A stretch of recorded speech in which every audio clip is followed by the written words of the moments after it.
The sun rises and sets as a silent witness to the many storms that brew within the human heart, yet how often do we stop to wonder why the smallest spark can set our entire world on fire? Anger is a strange guest, one that arrives without an invitation and often stays long after the house has been ruined.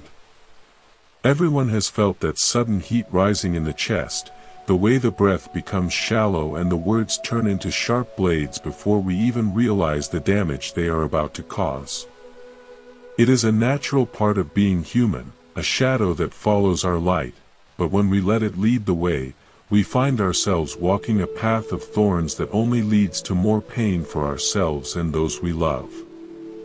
There is a profound beauty in the way the ancient stories describe the heart as a garden that requires constant tending. Imagine a garden where the soil is rich and the flowers are ready to bloom, but a single stray ember can turn it all to ash in a matter of moments. This ember is our irritation, our resentment, and our fury. In the time of the Buddha, there was a young man named Bharadvaja who was known for his incredible intellect but also for a temper that could flare up like a sudden summer storm. He lived in a state of constant defense, feeling that the world was always trying to take something from him or judge him unfairly. One day, he heard about a teacher who spoke of peace and the cooling of the fires within, and he felt a strange mix of curiosity and skepticism. When he finally stood before the teacher, he did not offer a greeting of respect. Instead, he unleashed a torrent of harsh words, questioning why anyone would waste time talking about peace when life was clearly a struggle for survival and dominance. The air around them grew heavy with his hostility, yet the atmosphere remained calm, not because the teacher was ignoring him, but because the teacher understood that anger is merely a cry for help disguised as an attack. When someone is drowning, they often thrash about and might even strike the person trying to save them. If we can see the drowning person instead of the flailing limbs, our entire perspective shifts from defense to compassion. Think about a time when someone spoke harshly to you, and your immediate instinct was to strike back with even sharper words.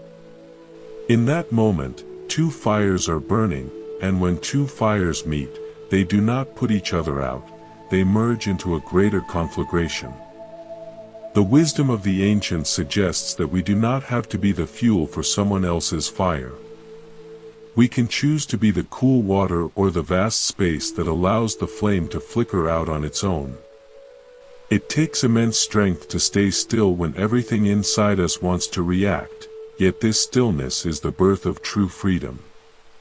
In the old chronicles, there is a story about a merchant who was cheated out of his wealth and spent years nursing a grudge that grew into a mountain. He could not sleep, he could not taste his food, and he saw every person he met as a potential thief. His anger had become a prison with invisible bars. He eventually sought guidance, not because he wanted to forgive, but because he was exhausted from carrying the weight of his hate. He was told to look at a piece of hot coal. If you hold on to a hot coal with the intent of throwing it at someone else, you are the one who gets burned first. The other person might not even feel the heat, but your hand is already scarred. This realization is the first step toward cooling the flames. We often think that our anger is a weapon we use against others, but in reality, it is a poison we drink while hoping the other person will suffer. When we understand this, the desire to let go becomes a matter of self-preservation and kindness toward ourselves. It is not about being weak or letting people walk over us.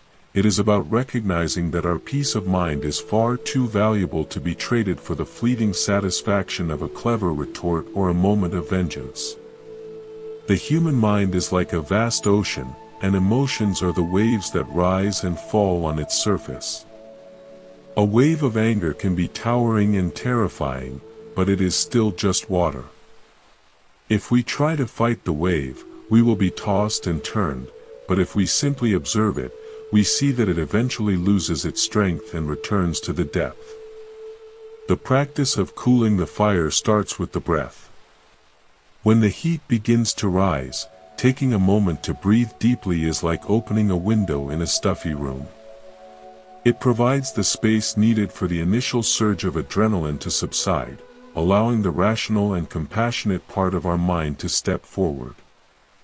There was once a community of practitioners who lived near a village where the people were often stressed and quick to quarrel. One of the practitioners was known for his ability to remain unmoved by insults. When asked how he managed to stay so calm, he shared a simple secret. He viewed every harsh word as a gift that he simply declined to accept. If someone brings you a package and you refuse to take it, who does the package belong to? It remains with the sender. By not taking the bait of anger, we remain in possession of our own inner landscape. This does not mean we become indifferent or cold. On the contrary, when we are not blinded by our own rage, we can see the suffering that fuels the anger of others. Behind every outburst of temper is a history of unmet needs, old wounds, and fears that have never been addressed. When a child throws a tantrum, we do not usually get angry back. We see a child who is tired, hungry, or overwhelmed. Adults are often just taller children with more complex problems, yet the root of their outbursts is frequently the same sense of being overwhelmed by life. If we can look at a person who is shouting at us and see the hidden pain behind their eyes, our anger naturally dissolves into a form of quiet empathy. This is the transition from reaction to response. A reaction is automatic and often destructive, while a response is conscious and chosen. Choosing to respond with kindness is a revolutionary act in a world that often rewards aggression. It breaks the cycle of pain that has been passed down through generations. The teachings tell us that there are 3 types of anger. The first is like a line drawn on water, which disappears as soon as it is made. This is the flash of irritation that comes and goes without leaving a trace. The second is like a line drawn in the sand, which stays for a while but is eventually washed away by the tide. This represents the grudges we hold for a few days before we finally let them go. The third is like a line carved into stone, which remains for years, unaffected by the wind or rain. This is the deep-seated resentment that defines a person's character and poisons their life. Our goal is to move toward the line on water, acknowledging the feeling without letting it define our reality. In ancient times, a king was once known for his legendary patience. His ministers were baffled by how he could handle the constant pressures of the court and the betrayals of his enemies without ever losing his composure.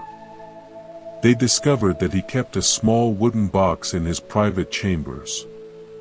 Whenever he felt the heat of anger rising, he would go to this box, open it, and look inside for a few minutes. Curious, one of the ministers eventually peeked inside when the king was away. He expected to find a powerful relic or a hidden treasure. Instead, he found only a handful of dry dust. The king later explained that the dust reminded him of the ultimate end of all things. In 100 years, the person who insulted him would be dust, he would be dust, and the very kingdom they were fighting over would be dust. When viewed against the backdrop of eternity, the things that make us angry today seem incredibly small and insignificant. This perspective is not meant to make life feel meaningless, but to help us prioritize what truly matters, the quality of our relationships and the peace of our hearts. When we are angry, we are temporarily insane. Our perception is distorted, and we see the world through a red veil. We forget the kindness the other person has shown us in the past, and we can only see their flaws. This is why it is so dangerous to make decisions or speak words when the fire is at its peak. It is like trying to drive a car through a thick fog. We are bound to hit something. The wisdom of waiting is one of the greatest gifts we can give ourselves. If we can wait for the fog to clear, we will find that the path was much safer than we imagined.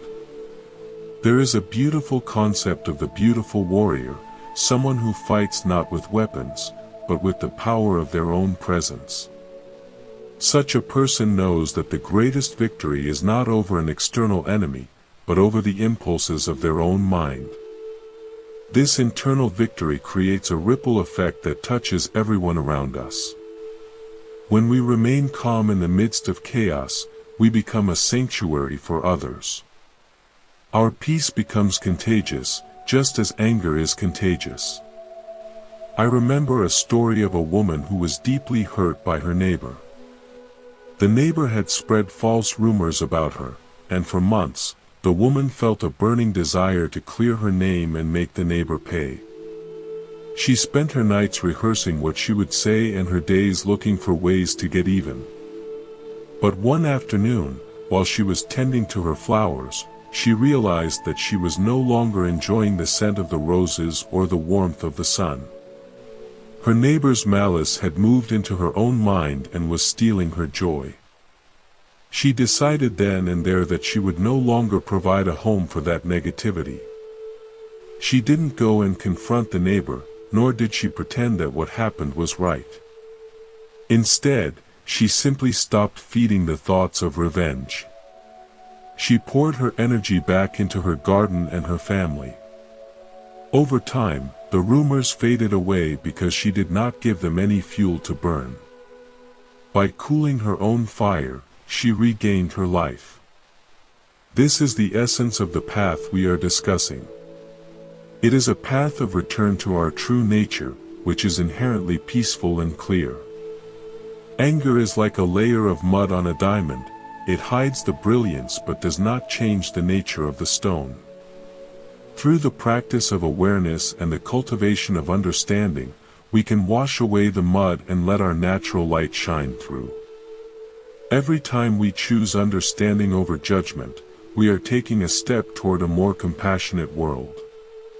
Consider the nature of a mirror. A mirror reflects whatever is placed before it without becoming what it reflects. If a fire is placed before a mirror, the mirror shows the flames but it does not get hot. If a beautiful flower is placed there, the mirror shows the beauty but does not become arrogant. Our awareness can be like that mirror. We can perceive the anger rising, we can see the thoughts of hurt, but we do not have to become the anger. We can remain the vast, clear awareness that holds it all. In the journey of life, we often encounter people who act as mirrors for our own unresolved issues. The person who makes us the most angry is often the one who is showing us where we are still attached or where we still have wounds that need healing. Instead of resenting the mirror, we can be grateful for the reflection. It shows us where our work lies. If we can approach our anger with curiosity instead of judgment, it becomes a powerful teacher. We can ask ourselves what is really underneath the anger. Is it fear of being ignored?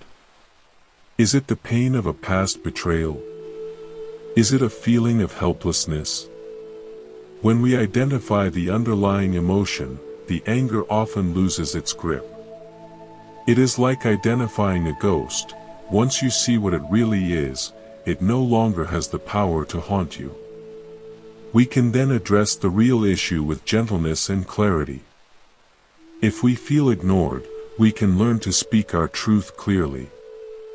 If we feel hurt, we can practice self-compassion. This is how we transform the energy of anger into the energy of wisdom. There was once a traveler who carried a heavy bag of stones everywhere he went. Each stone represented a person who had wronged him. He thought that by carrying them, he was keeping the memory of the injustice alive and ensuring that he would never be hurt again. But the heavier the bag grew, the slower he walked, and the more he missed the beauty of the road. One day, he met an old man who asked him why he was carrying such a burden. The traveler explained his reasons, feeling quite justified in his pain. The old man laughed softly and said that the stones were not hurting the people who wronged him, they were only breaking his own back. He suggested that the traveler drop one stone for every act of kindness he saw on the road. At first, the traveler was reluctant, but as he started to look for kindness, he began to see it everywhere: a child sharing a snack, a stranger helping another with a heavy load, the sun warming a stray cat. One by one, he dropped the stones. As the bag lightened, his heart lightened too, and he realized that the world was not just a collection of injustices, but a tapestry of interconnected lives. This shift in focus is vital. When we are stuck in anger, we have a very narrow vision. We see only the offense. When we begin to practice empathy, which is the deep, intuitive understanding of another's situation, our vision expands. We start to see the millions of conditions that lead to a single moment of conflict. We see the history, the culture, the biological stresses, and the personal struggles that shape a person's behavior. In this vast view, it becomes much harder to hold on to a narrow grudge. The cooling of the fire is not a one-time event but a continuous process of returning to our center. It is like keeping a flame-lit lamp in a windy place. We must constantly shield it and adjust the wick. There will be days when we fail, when the anger gets the better of us and we say things we regret. In those moments, the most important thing is to forgive ourselves. If we use our failure as an excuse to be angry at ourselves, we are just adding more fuel to the fire. Instead, we can acknowledge the mistake, learn from the trigger, and start again with a fresh breath. In the days of the early Sangha, there was a group of practitioners who lived in a forest.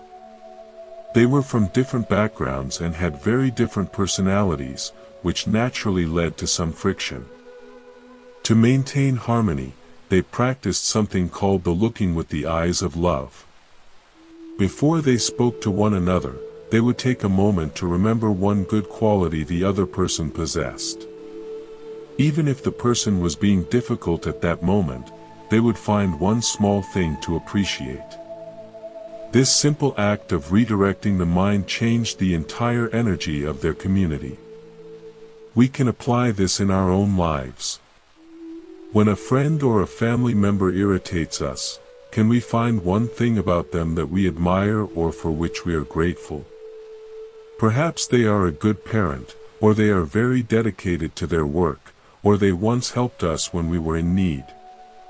By bringing that positive quality to the forefront, the anger begins to lose its edge.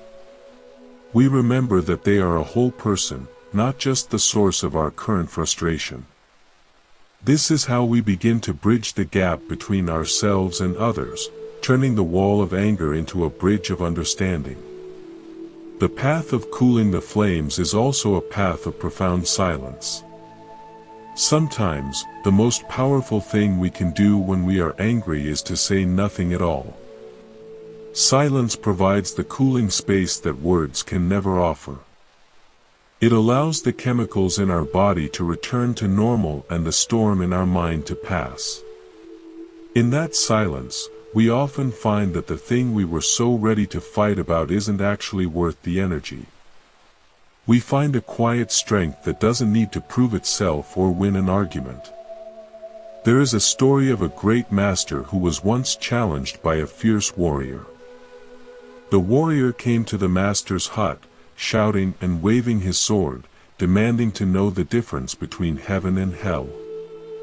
The master looked at the warrior and said that he was a fool and a coward and that his sword was probably rusty. The warrior flew into a rage, his face turned red, and he raised his sword to strike the master down. Just as the blade was about to fall, the master said that this was the gate to hell. The warrior was so struck by the master's courage and the truth of the statement that he immediately stopped. He felt a wave of shame and gratitude wash over him, and he lowered his sword, bowing deeply to the master. The master then smiled and said that this was the gate to heaven. In a single moment, the warrior had traveled from the depths of hell to the heights of heaven, not by going anywhere, but by changing the state of his own mind. We all have the keys to these gates within us. Every moment of anger is a potential gate to hell, and every moment of awareness and cooling is a gate to heaven. As we walk through our days, we can become more sensitive to the signs of heat. We can feel it in the tightening of our jaw, the clenching of our fists, or the sharp tone in our voice. These are all signals from our body that a fire is starting. Instead of ignoring them, we can welcome them as early warning signs. We can say to ourselves that there is anger here, and it's okay, but we don't have to let it take over. We can take a step back, literally or figuratively, and give ourselves the space to cool down. The practice of transforming anger into empathy is perhaps the most difficult work we will ever do, but it is also the most rewarding. It transforms our relationships, our health, and our very presence in the world. When we are no longer driven by the winds of rage, we become like a deep lake. The surface might be ruffled by the wind, but the depths remain still and clear. People are naturally drawn to that stillness. They feel safe around someone who does not react with hostility, and this safety allows them to lower their own guard. In a world that seems increasingly divided and filled with noise, the ability to remain cool and compassionate is a rare and precious gift. It is a form of quiet activism that changes the world one heart at a time. We do not need to wait for others to change, we can start the cooling process within ourselves right now. It begins with a single breath, a single moment of noticing the heat, and a single choice to respond with a soft heart instead of a hard fist. The ancient texts often speak of the cool shade of a large tree. In a hot and dusty land, a tree with wide branches is a blessing to every traveler who passes by. It does not ask who the traveler is or where they are going, it simply provides shade to anyone who sits beneath it. We can strive to be like that tree. Our compassion can be the shade that cools the heat of those around us. When we have cooled our own flames, we have plenty of shade to share. Think of the patience of the earth.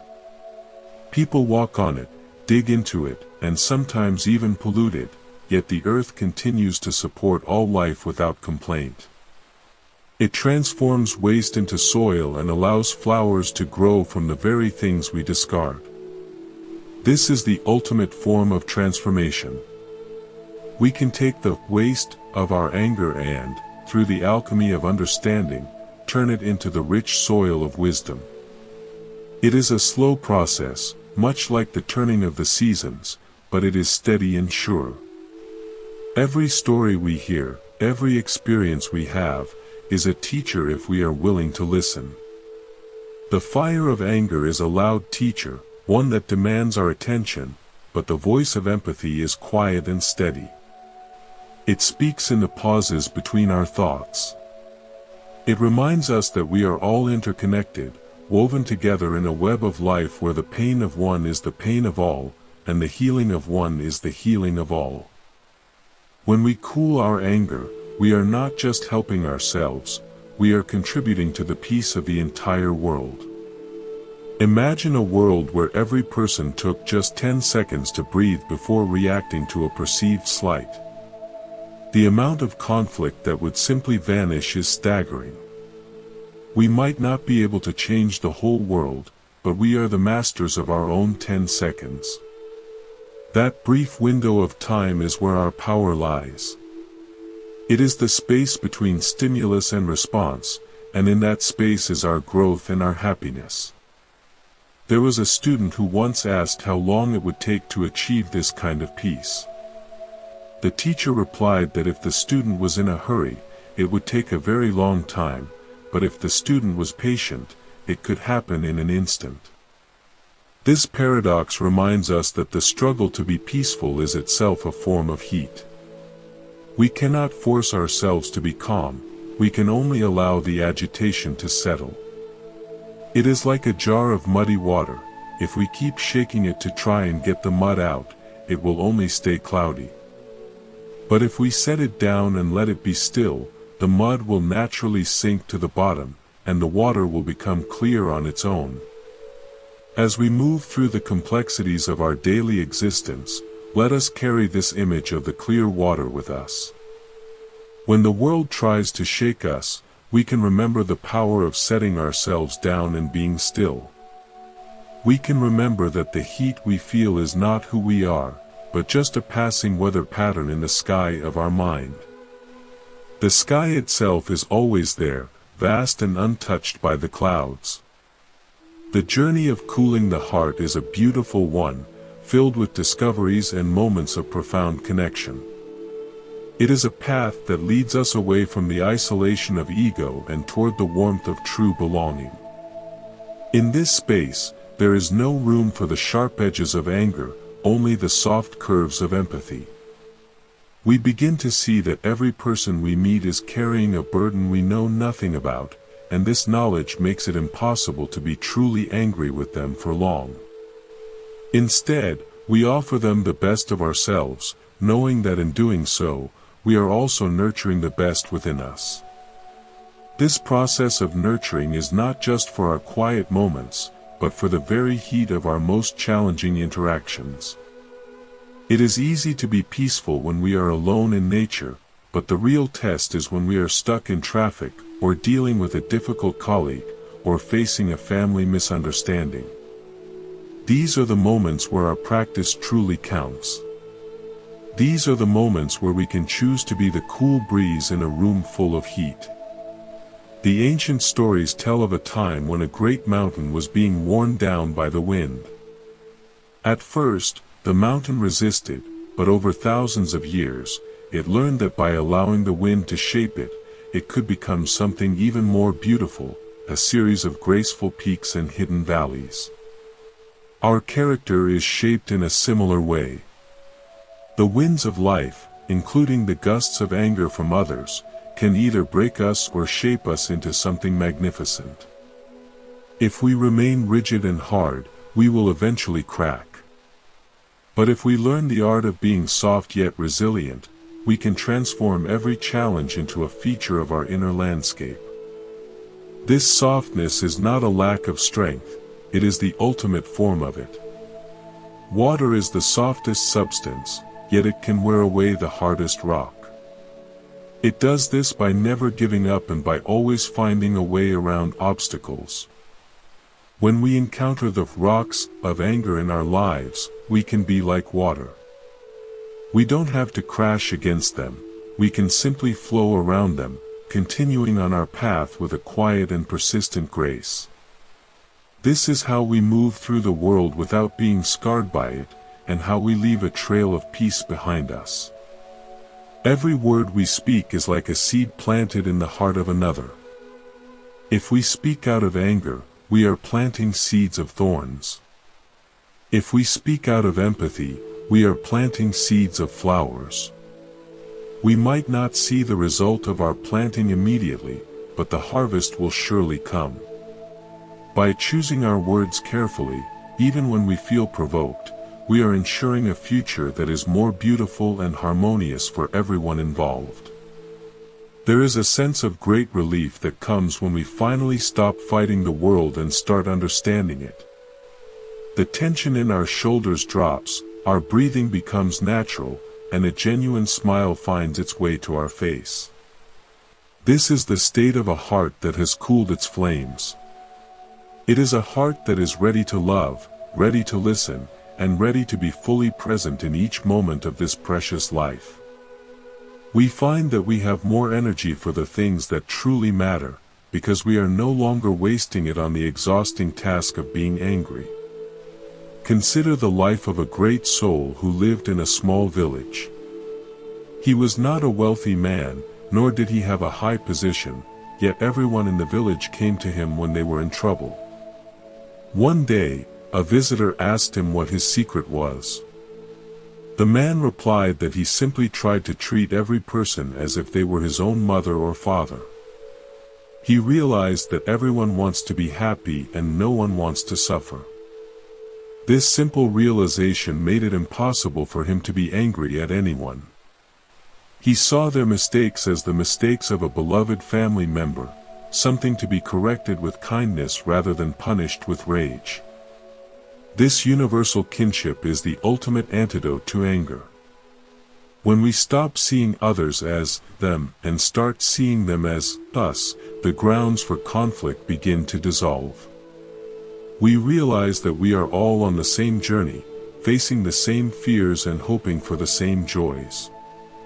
This connection is the cool water that can extinguish any fire.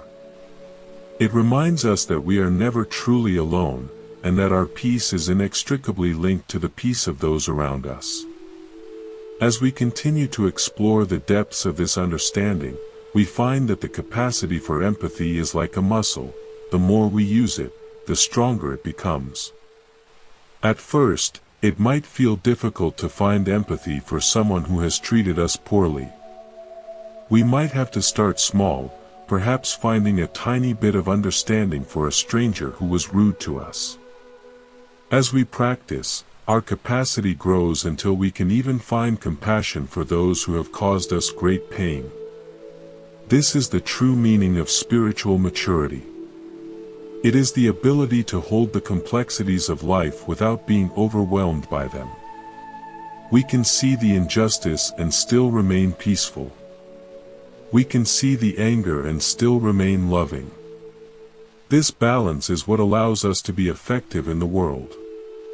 A person who is blinded by rage cannot see the best way to solve a problem, but a person with a clear and cool mind can find creative solutions that benefit everyone. In the ancient times, there were masters who could walk through a literal fire without being burned.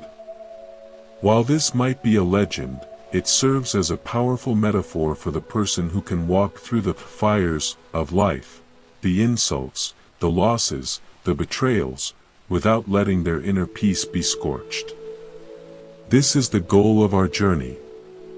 Not to avoid the fires, for life will always have its challenges, but to develop the inner quality that remains untouched by them.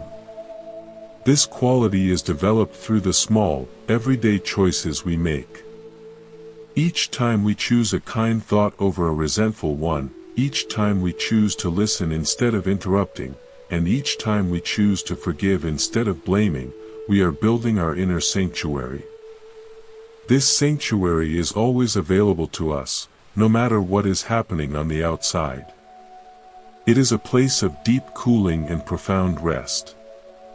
When we rest in this sanctuary, we see that the world is much more beautiful than we realized. We notice the colors of the sunset, the sound of the wind in the trees, and the light in the eyes of a friend. These simple joys were always there, but they were hidden by the smoke of our anger. Now that the smoke has cleared, we can see the world as it truly is, a place of infinite wonder and possibility. We also become more aware of the subtle ways in which we might be contributing to the heat of the world. Perhaps we use sharp humor that has a sting, or we use a dismissive tone when we are tired. By becoming mindful of these small things, we can refine our presence and become even more of a cooling influence. It is a process of constant polishing, like a gemstone being made ready to catch the light. The path of cooling the flames is not a path of perfection, but a path of persistence. It is about getting up one more time than we fall. It is about having the courage to look at our own shadows and the gentleness to heal them. And most importantly, it is about doing it all with a sense of joy and discovery. Life is too short to be spent in a state of anger. Every moment we spend being angry is a moment we miss being alive. By choosing to cool the fire, we are choosing to live fully. We are choosing to open our hearts to the vastness of the human experience, with all its ups and downs, without being afraid of the heat. We know that we have the water of wisdom within us, and we know how to use it. This gives us a quiet confidence and a steady peace that nothing can take away. As we walk together on this path, let us support one another with our presence and our kindness. Let us be the friends who remind each other of the beauty of a cool heart. When we see someone struggling with their own fire, let us not judge them, but offer them the shade of our understanding. In this way, we create a community of peace that can weather any storm. There is a story of a group of birds who were caught in a great forest fire. Most of the birds flew away in terror, but one tiny bird flew to a nearby lake, dipped her wings in the water, and then flew back over the fire, shaking the drops onto the flames. She did this over and over again.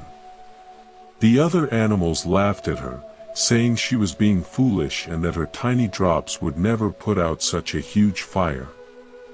The little bird replied that she was simply doing what she could. Her devotion was so great that it moved the hearts of the clouds, who then poured down a great rain and extinguished the fire. We might feel like that tiny bird sometimes, wondering if our small acts of kindness and our efforts to cool our own anger really matter in a world that seems so full of heat. But every drop counts. Every moment of peace we create is a drop of water on the fire of the world. And when enough of us contribute our drops, the great rain of compassion will surely come. This is the power of a single heart that has decided to be cool. It is not a passive state, but a dynamic and creative force. It is the foundation of a life well lived and a world well loved. As we move forward, hold this vision firmly in mind, a world where the flames of anger are replaced by the gentle warmth of empathy, and where each person is a source of shade and safety for others. The journey continues with every step we take and every breath we draw. There is no destination other than this very moment, where we have the opportunity to be clear, to be kind, and to be cool. This is the simplest and most profound way to honor the gift of our life. When we look back on our days, we will not remember the arguments we won or the times we got even. We will remember the moments of connection, the times we were able to stay calm in a crisis, and the peace we felt when we finally let go of a long-held grudge. These are the true treasures of a human life. They are the things that give our existence meaning and beauty. By focusing on cooling the flames, we are investing in the only wealth that truly lasts. We are becoming the masters of our own destiny, no longer at the mercy of every passing emotion or external provocation. This mastery is a quiet thing. It doesn't need to be announced or displayed. It is seen in the way we handle a difficult conversation, the way we treat someone who has nothing to offer us, and the way we respond to the inevitable setbacks of life. It is a presence that speaks for itself. It says that here is a person who has found the secret of the cool heart, and who is at home in the world. Let us embrace this path with all our heart, knowing that the rewards are immediate and eternal. Every moment of cooling is a moment of heaven, and every breath of empathy is a breath of freedom. We are the architects of our own inner world, and we have the power to make it a place of extraordinary peace and beauty. As the day turns into night and the night into a new day, the cycle of life continues. There will be new challenges and new opportunities to practice. Let us meet them all with a soft heart and a clear mind. Let us be the cool water that the world so desperately needs. And let us never forget that within each of us is a vast ocean of peace, waiting to be discovered and shared. When we find ourselves in the midst of a heated situation, we can visualize that ocean. We can feel its depth and its stillness, and we can allow that energy to flow through us. we can remember that the surface waves are not the whole story. This connection to something larger than our small, angry self is what allows us to stay grounded and compassionate. The more we do this, the more natural it becomes. Eventually, we don't have to try to be cool, we simply are cool, because we have realized that there is no other way to live that makes any sense. We see the futility of anger and the immense power of love, and the choice becomes effortless. This is the grace of the path. It starts with effort and discipline, but it ends in a spontaneous and joyful expression of our true nature. In the quiet moments of our lives, we can feel this true nature calling to us. It is the part of us that remains peaceful even when everything else is in turmoil. It is the part of us that knows we are already enough, and that we have nothing to prove. By listening to this quiet voice, we find the strength to stay cool when the world is hot. We also find the courage to be vulnerable. Anger is often a shield we use to protect our vulnerability, but it is a heavy and suffocating shield. When we cool the anger, we can set the shield down and show up as we truly are. This authenticity is incredibly magnetic and healing. It allows for deep and honest connections that are impossible when we are hiding behind a wall of rage. Through this authenticity, we find that we are much more similar to others than we are different. We see that everyone is just doing their best with the tools they have, even when those tools are clumsy or hurtful. This understanding is the bridge that carries us over the waters of conflict. It allows us to meet others where they are, without needing them to be different.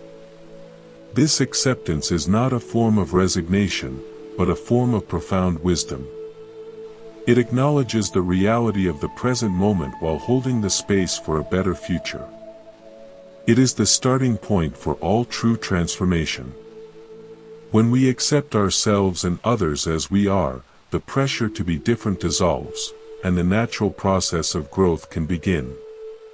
This is how we cool the world, not by demanding that it change, but by providing the environment in which change can naturally occur. By being a cool and compassionate presence, we create a field of energy that encourages others to be the same. This is the most effective way to address the anger and violence that we see in the world. It starts with the individual and spreads outward, like a ripple on a pond. Every time we choose peace, we are contributing to the global shift toward a more compassionate humanity. We are part of a silent revolution of the heart, one that is more powerful than any political movement or technological advancement. It is a revolution based on the simple but profound truth that love is stronger than hate, and that understanding is more powerful than anger. So let us continue to walk this path with patience and joy. Let us be mindful of our fire and grateful for our water. Let us cherish the moments of cooling and learn from the moments of heat. And above all, let us be kind to ourselves and to one another, for we are all travelers on the same beautiful and challenging road. The sun will continue to rise and set, and the world will continue to turn. But for those who have learned to cool the flames of anger, every day is a new beginning, and every breath is a gift of peace. We are the light of the world when we are at peace within ourselves. Let that light shine brightly, not as a scorching sun, but as a gentle and cooling moon that guides the way for everyone who is lost in the darkness of rage. As we breathe in, let us feel the coolness of the air. As we breathe out, let us release the heat of the day. This simple rhythm is the foundation of our practice. It is the heartbeat of a life lived in harmony with the way things are. We are not trying to be anyone other than who we are. We are simply allowing our best self to take the lead. In this state of being, there is a natural flow to our words and actions. We don't have to think so much about what to do or say, because our presence is guided by a deep and intuitive wisdom. We find ourselves saying the right thing at the right time, or more often, having the wisdom to say nothing at all. This is the elegance of a cool heart. It is an elegance that is available to everyone, regardless of their circumstances. It doesn't require any special equipment or a specific setting. It only requires a willingness to look within and a commitment to the path of understanding. Every moment is an opportunity to practice, and every person we meet is a teacher on the way. Let us be grateful for the anger we feel, for it is the signal that there is something within us that needs our attention. Instead of pushing it away, let us lean into it with curiosity and kindness. Let us ask it what it has to tell us, and then let it go with a blessing. This is how we transform the lead of our suffering into the gold of our wisdom. The ancient stories tell of a great physician who could heal any wound with a single touch of a special herb. But the herb could only be found on the highest mountain and was guarded by a fierce dragon. The physician realized that the dragon was not guarding the herb from him, but was actually the source of the herb's power. By befriending the dragon, he was able to gather the herb and heal the world. Our anger is like that dragon. It seems fierce and destructive, but it guards the very energy we need for our healing and our growth. When we stop fighting the dragon and start understanding it, we can harness its power for good.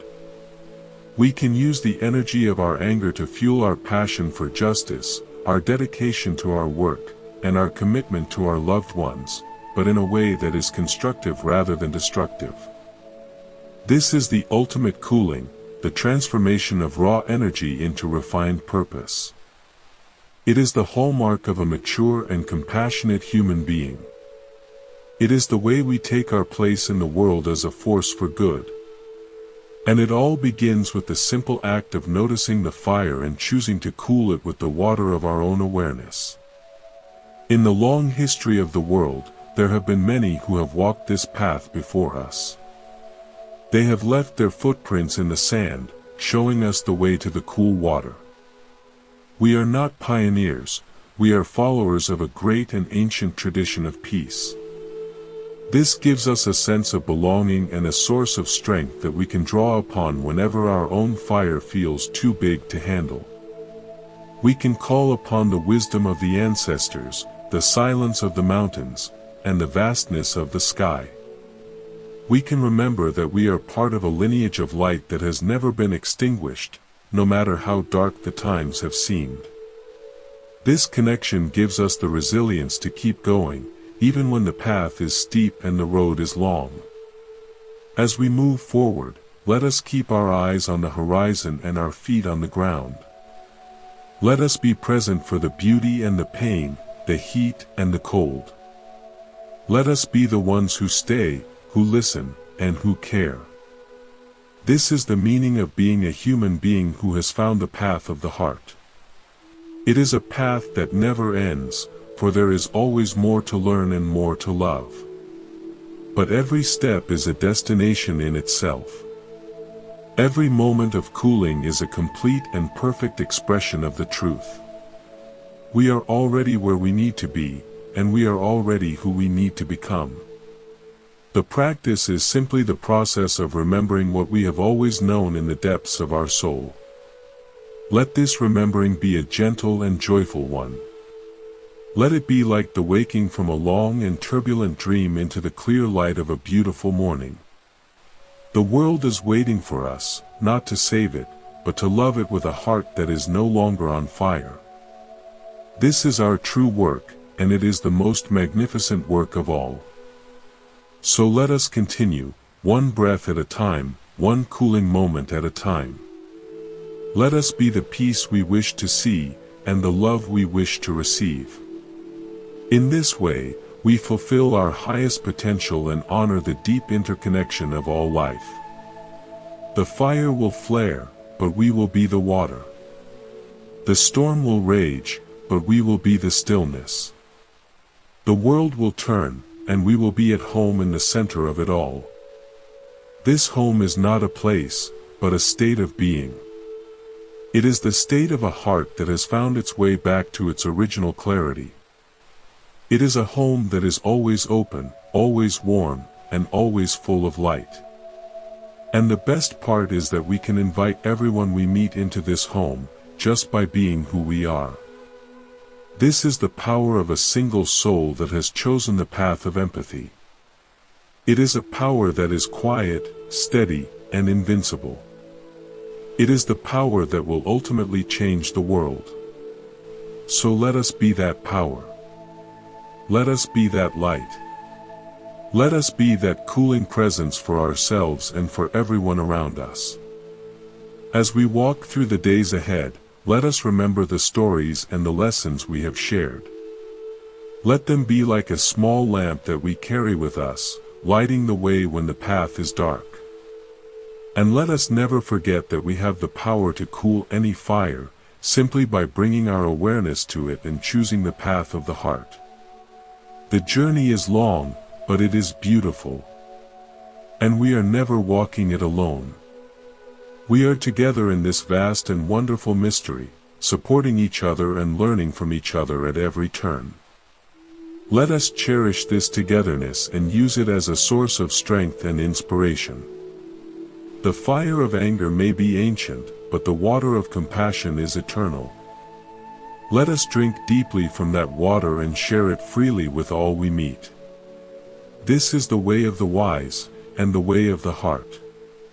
It is the way to a life that is truly rich, truly meaningful, and truly at peace. And as we continue to breathe and to live, let us always remember the power of the simple things: a kind word, a gentle touch, a moment's silence, a deep breath. These are the tools of our transformation. These are the ways we cool the world. Let us use them with skill and with love, knowing that they are the most powerful things we have. In a world of noise and fury, the quiet power of a peaceful heart is the greatest miracle of all. Let us be that miracle. Let us be that peace. The journey into the quiet landscape of the heart continues without a pause, just as a river does not ask for permission to flow around a bend or over a stone. When we talk about finding empathy in the middle of a heated moment, we are really talking about the art of listening to the unspoken words that vibrate beneath the surface of a shout. There was once a story about a woodcarver who was known for creating the most expressive faces on his statues. When asked how he managed to capture such deep emotion, he said that he did not carve the wood, he simply listened to the grain and removed what was not the face. Our anger is often like that excess wood, a rough outer layer that hides the tender features of our shared humanity. Imagine a situation where a friend lets you down, forgetting a commitment that was important to you. The heat rises, and the mind immediately starts building a case against them, listing every other time they were late or inconsiderate. This is the mind in its defensive mode, constructing a fortress out of grievances. But what if, in that very second of rising heat, we chose to look at the grain of the situation? Perhaps that friend is carrying a silent worry about their health, or maybe they are drowning in a sea of work that they feel they cannot escape. When we allow room for these possibilities, the sharp edges of our resentment begin to soften. We are no longer a prosecutor and a defendant, we are simply two people navigating the complexities of a messy, beautiful life. The ancient practitioners often spoke of the heart as a mirror that has been covered in dust. Anger is a particularly thick layer of that dust, one that distorts everything we see. If the mirror is dirty, we cannot see our own reflection clearly, nor can we see the world as it truly is. The process of cooling the fire is the process of wiping away that dust. It is not something that happens by force, but through a gentle and consistent effort. Every time we catch ourselves about to snap and choose instead to take a breath, we are wiping a small section of that mirror. Slowly, the light begins to reflect more accurately, and we find that the person we were so ready to judge is not an enemy, but another mirror reflecting our own capacity for patience and grace. In the Chronicles of the Wandering Monks, there is a tale of a traveler who came across a village where the people were famous for their hospitality. However, one house at the edge of the village remained closed and dark. The villagers told the traveler that an old man lived there who had been betrayed many years ago and had since sworn never to speak to anyone again. His anger had become his only companion. The traveler did not try to argue with the man or knock on his door with demands. Instead, every morning, the traveler sat near the man's garden and hummed a low, peaceful tune while tending to the weeds that had overgrown the man's gate. For weeks, there was no response, only the cold silence of the house. But the traveler continued, day after day, offering his presence and his labor without asking for anything in return. One morning, the door creaked open just an inch. The old man did not say thank you, but he handed the traveler a small cup of water. That cup of water was the first drop on a fire that had been burning for decades. It was the moment the old man realized that the world was not just made of the people who had hurt him, but also of the people who were willing to sit in the dirt and hum a song of peace. This is the power of persistent kindness. It bypasses the intellectual defenses of anger and speaks directly to the soul's need for connection. We often underestimate how much our own energy influences the people around us. If we walk into a room with a heart full of unaddressed frustration, we are like a radiator that is leaking heat. Others feel it, and they subconsciously tighten their own defenses. But if we have done the work of cooling our internal fire, we become like a calm pond on a summer day. People feel invited to sit by us, to breathe more deeply, and to let go of their own burdens. This is a form of silent teaching that is much more effective than any lecture. It is the teaching of being. Think of the way a mother handles a crying infant. She does not match the infant's volume or frustration. If she did, the chaos would only grow. Instead, she provides a steady, rhythmic heartbeat and a calm voice. She becomes the container for the child's distress. In our adult lives, we can strive to be that container for one another. When a colleague is venting or a family member is acting out of irritability, we can choose to be the calm center of the storm. We can listen without absorbing the poison. We can stay present without being swept away by the current of their emotion. This requires a great deal of inner space, which we cultivate through our daily practice of returning to the breath. There is a concept in the ancient teachings known as the right speech, which is often misunderstood as simply not lying. But it goes much deeper than that. It is speech that is timely, truthful, affectionate, helpful, and spoken with a mind of goodwill. When we are angry, our speech is rarely any of those things. It is usually impulsive, distorted, harsh, and intended to wound. This is why the practice of noble silence is so valuable. Silence acts as a cooling chamber. It gives the words a chance to be filtered through the heart before they reach the tongue. If you feel the urge to say something sharp, imagine that your words are like arrows. Once they are shot, you cannot pull them back. They will land somewhere, and they will leave a mark. Even if you apologize later, the scar remains. But if you hold the arrow and wait until your hand is no longer shaking with rage, you might find that you don't need to shoot it at all. You might find a way to express your needs that doesn't involve hurting someone else. This is not about suppressing your feelings, but about choosing a more effective way to communicate them. There was once a young student who complained to his teacher that he found it impossible to be kind to a certain person in his life. He said, "This person is like a thorn in my side, always finding ways to irritate me. The teacher told the student to go and find a piece of fruit that was still green and hard on the tree. The student brought back a green mango. The teacher asked him to make the mango sweet right that second. The student laughed and said it was impossible. The mango needed sun, rain, and time to ripen. The teacher smiled and said that people are the same. Some people are still in their green and sour stage. They have not yet had enough of the sun of wisdom or the rain of compassion to soften their hearts. If you try to force them to be sweet, you will only break the branch. But if you provide them with a little bit of your own warmth and wait with patience, they will eventually ripen in their own time. This perspective shifts the focus from our frustration to their process of growth. It allows us to be patient gardeners instead of frustrated judges.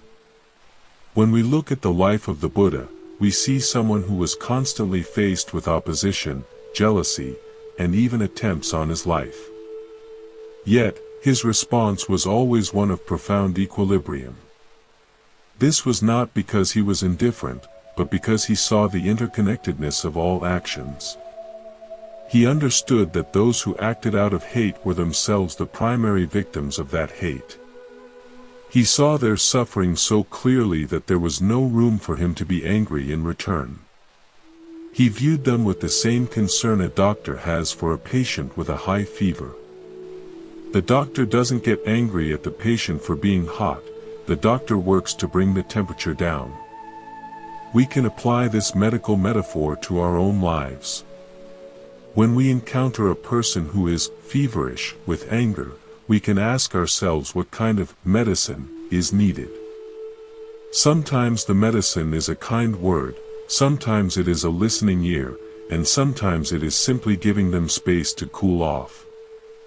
By viewing the situation this way, we take the personal sting out of it. It is no longer an attack on our ego, it is a symptom of a human condition that we all share. This doesn't mean we should be doormats or allow ourselves to be mistreated. On the contrary, a clear and cool mind is much better at setting healthy boundaries than an angry one. When we set boundaries out of anger, they are often like walls topped with broken glass. They keep people out, but they also keep us trapped in our own hostility. But when we set boundaries out of clarity and self-respect, they are like firm but gentle fences. They communicate what is acceptable and what is not, without the need for aggression. We can say, "I care about you, but I will not participate in a conversation where voices are raised." This is a powerful statement of peace. The process of transforming anger also involves a deep look at our own expectations.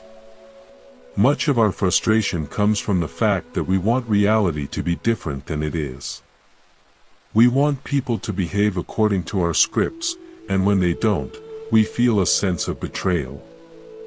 But the world does not exist to follow our scripts. Everyone is the protagonist of their own story, acting based on their own history and limitations. When we let go of the need to control how others act, a huge weight is lifted from our shoulders.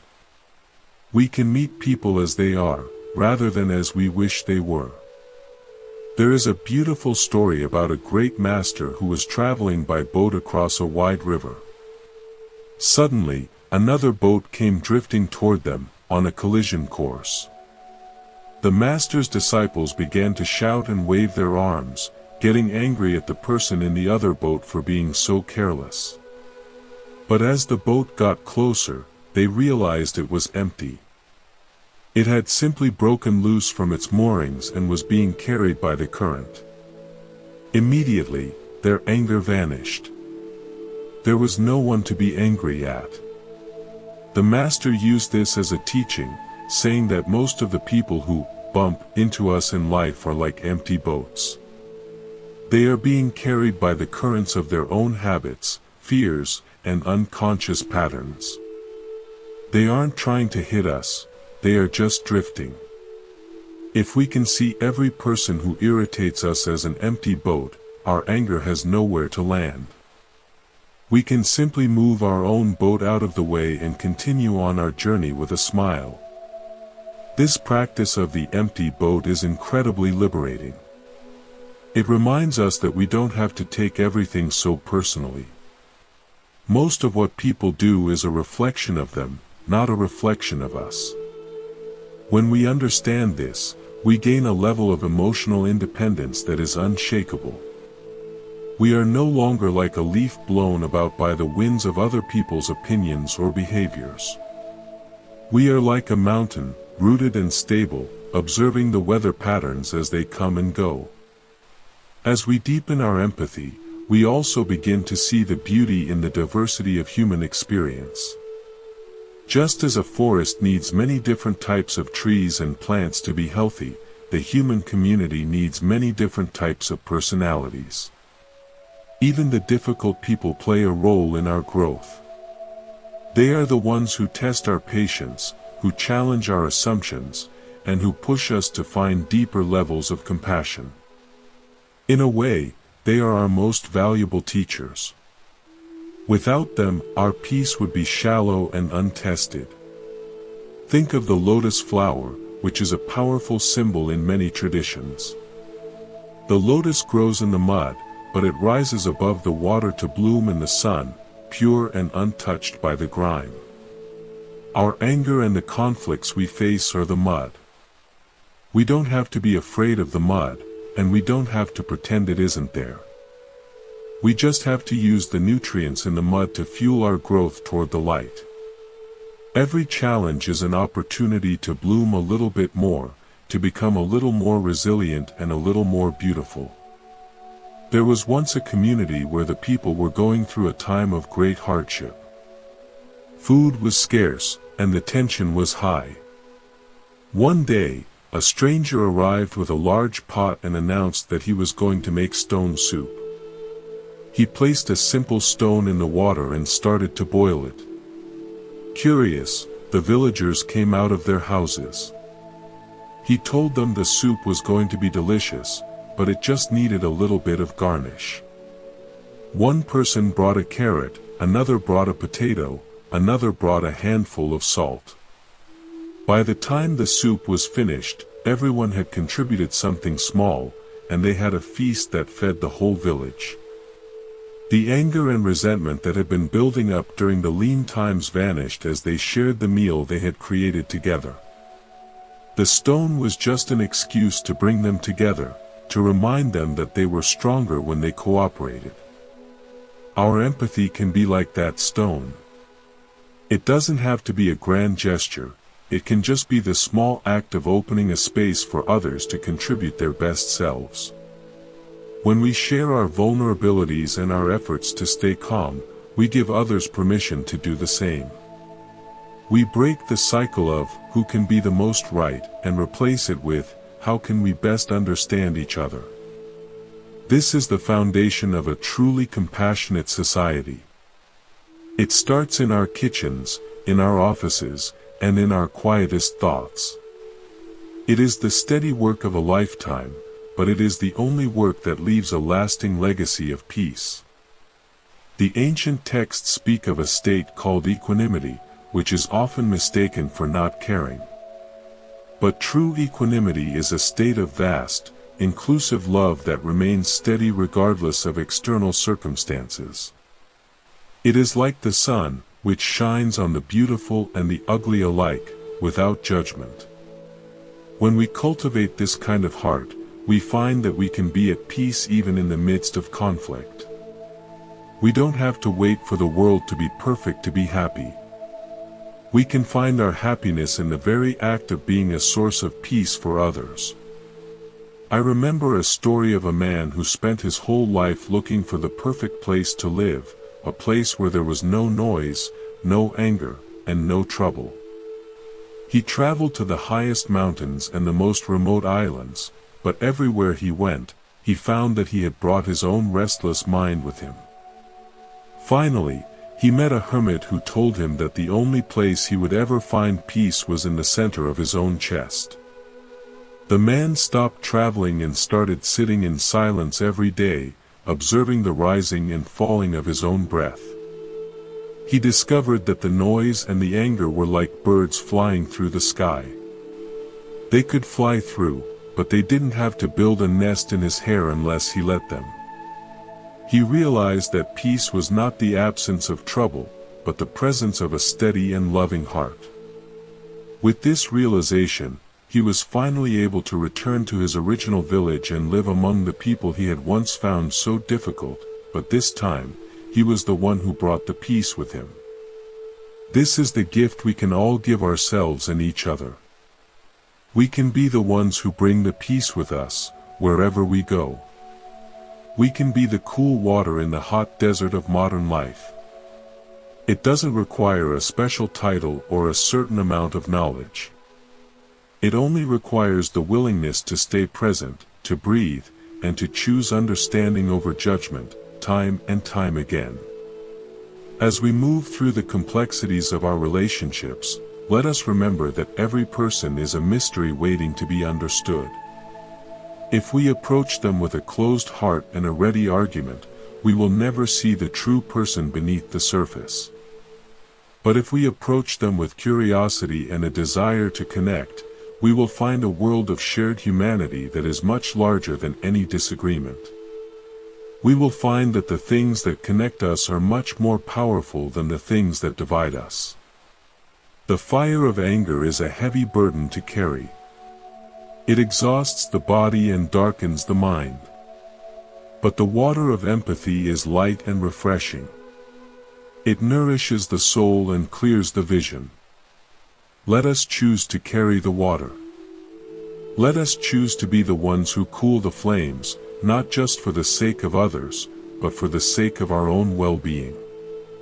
A heart at peace is the greatest wealth we can ever possess. There is a simple practice we can do whenever we feel the heat rising. We can say to ourselves, just like me, this person wants to be happy. Just like me, this person is trying to avoid suffering. Just like me, this person sometimes makes mistakes and feels overwhelmed. These simple words, when spoken with sincerity, act as a powerful cooling agent. They dissolve the walls of us versus them and remind us of our common ground. They turn the enemy back into a human being. In the old stories, there are many examples of people who transformed their lives through this kind of practice. There was a warrior who became a healer, a thief who became a protector of the poor, and a king who gave up his throne to serve the common people. In every case, the transformation began with a shift in perspective, a moment of deep empathy that allowed them to see the world through new eyes. They realized that their previous anger and ambition were just forms of a deeper pain, and once they addressed that pain with compassion, they were free. We all have the potential for this kind of transformation. We don't have to be defined by our past reactions or our current habits.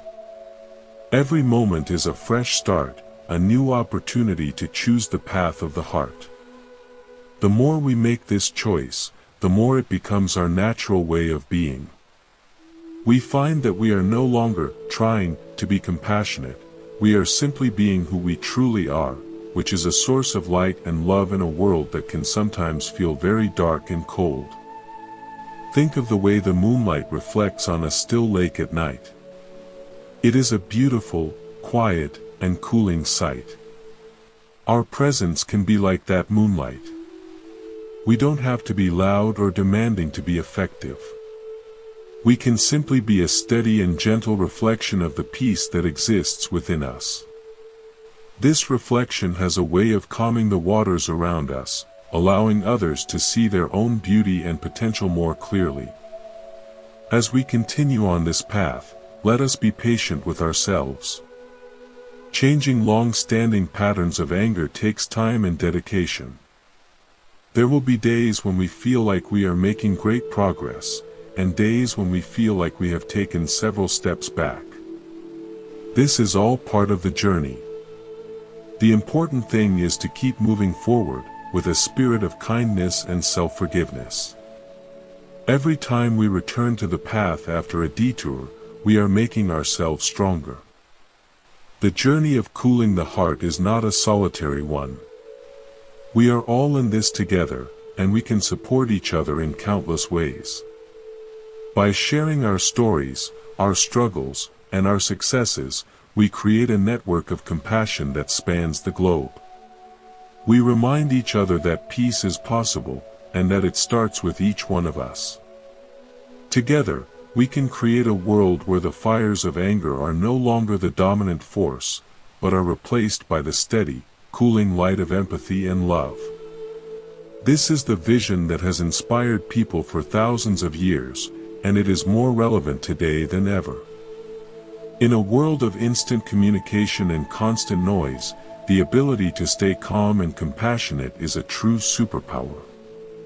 It is the key to healthy relationships, a peaceful mind, and a meaningful life. So let us embrace this work with joy and commitment, knowing that every effort we make is a gift to ourselves and to the entire human family. The story of the woodcarver reminds us that the beauty is already there, inside the rough exterior. Our task is simply to remove the parts that are not the beauty. Our task is to clear away the anger so that the empathy can shine through.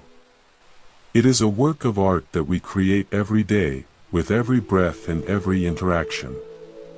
It is the most important work we will ever do, and the rewards are beyond anything we can imagine. As we move forward, let us carry the image of the cooling water with us. Let it be a reminder of our own capacity for peace and our own ability to nourish the world. Let it remind us that even the hottest fire can be extinguished, and even the hardest heart can be softened. We have the power within us to be the change we wish to see, and it starts with the simple choice to be kind, right here and right now. The path is beneath our feet, and the water is in our hands. Let us walk together with grace and courage, cooling the world one heart at a time. This is the promise of the path, and it is a promise that is being fulfilled in this very moment. Let us breathe in the peace and breathe out the love, and let the journey continue in its own beautiful and mysterious way. There was a traveler who was once lost in a dense and thorny forest. Every time he tried to push his way through, the thorns caught his clothes and scratched his skin. He grew more and more angry, shouting at the trees and hacking at the branches with all his might. But the more he fought, the more entangled he became. Exhausted, he finally sat down on a mossy stone and closed his eyes. He let go of his anger and simply listened. He heard the sound of a distant stream, a sound he had missed in his own shouting. He followed the sound, moving slowly and carefully, not fighting the forest but moving with it. Eventually, he found the stream and followed it out of the forest and into a beautiful sunlit meadow. Our anger is often like that struggle in the forest. We think we can fight our way out, but we only get more entangled. The way out is through the quiet listening of empathy. When we stop shouting and start listening to the stream of our own inner wisdom, we find a path that leads to the meadow of peace. We find that the world is not our enemy, but a complex and beautiful ecosystem that we are a part of. We find that we don't have to fight the thorns, we just have to find the water. This realization is the beginning of a whole new way of living, one that is characterized by ease, grace, and profound connection. It is a way of living that is available to all of us, no matter where we are or what we have been through. It is the birthright of every human being to live in peace and to be a source of peace for others. All it takes is the courage to set down the sword of anger and pick up the cup of empathy. It is the most courageous act we can ever perform, and it is the only one that truly changes the world. The ancient masters knew this, and they left us their stories and their practices to help us find our own way. They are like beacons of light in the fog, reminding us of our own true nature. Let us be grateful for their guidance and let us honor them by living their teachings in our daily lives. Let us be the living examples of the cooling power of the heart. As the seasons change and the years pass, the practice of cooling the heart becomes more and more of a blessing. We find that we are more resilient in the face of loss, more compassionate in the face of suffering, and more joyful in the face of beauty. We find that we have a deep and unshakable sense of well-being that is not dependent on external events. We have found the treasure that everyone is looking for, and it has been inside us all along. So let us continue to nurture this treasure with kindness and care. Let us be the guardians of our own peace and the stewards of the world's compassion. Every moment is a chance to start again, to breathe in the cool air and to offer a gentle smile. This is the simple and profound magic of being human. It is the magic of the heart that has learned to cool its own fire and in doing so, has learned how to truly live. In the quiet of the morning and the bustle of the afternoon, let the water of your empathy flow freely. Let it touch everyone you meet, providing shade and comfort to all who are weary and hot. You are a source of great healing and great hope. Never doubt the power of your own peaceful heart. It is the most beautiful thing in the world. As we walk together, let us keep the flame of our awareness bright and the water of our compassion deep. Let us be the beautiful warriors who fight with love and who win through understanding. This is the highest calling of the human spirit, and it is a calling that we are all ready to answer. Let the journey continue, filled with light and with peace. Every word we speak and every action we take is a thread in the tapestry of our life.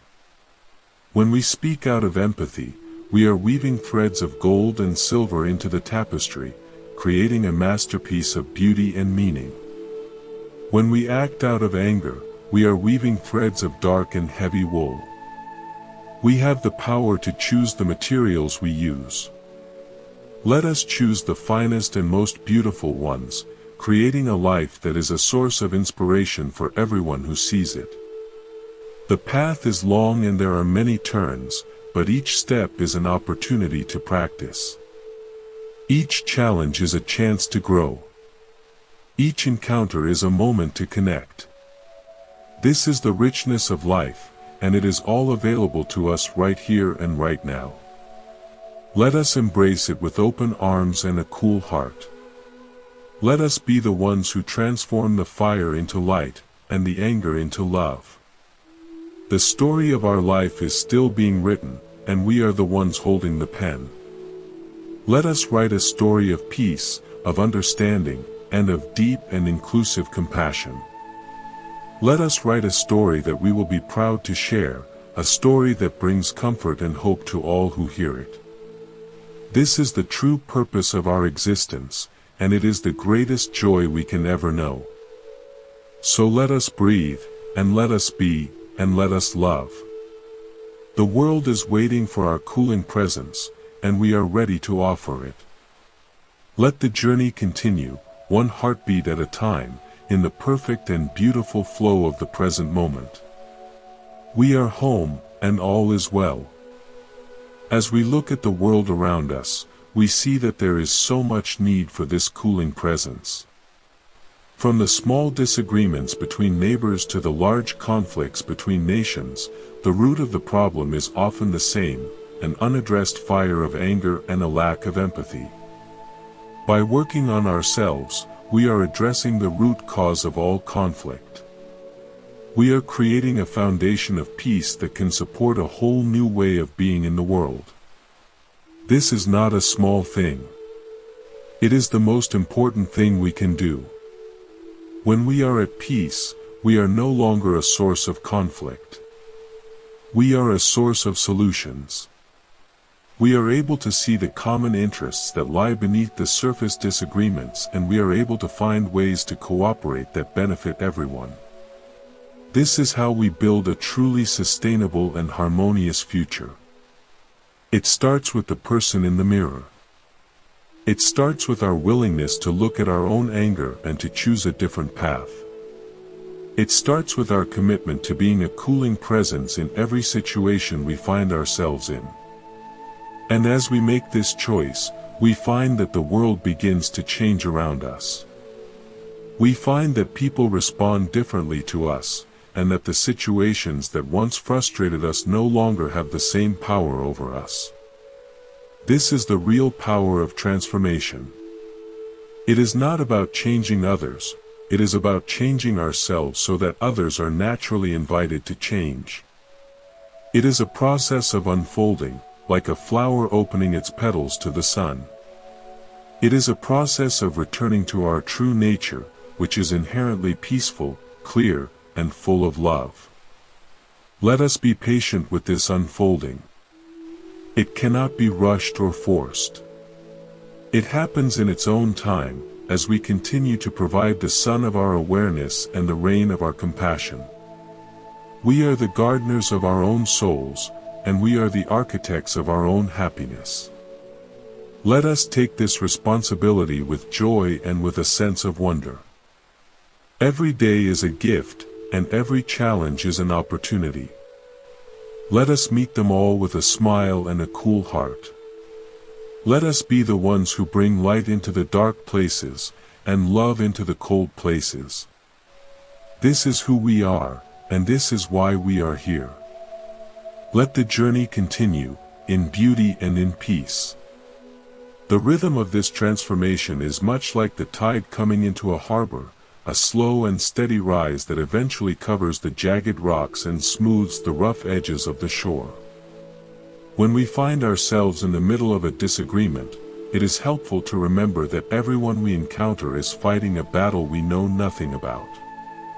In the ancient stories of the East, there is a beautiful account of a physician who was asked to treat a man who suffered from a perpetual headache that made him irritable and cruel to his family.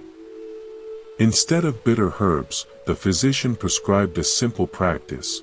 For 1 hour every evening, the man was to sit by a stream and try to count how many different colors he could see in the reflections on the water.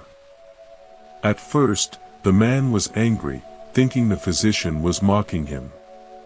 He sat by the water with a scowl, seeing only gray and brown.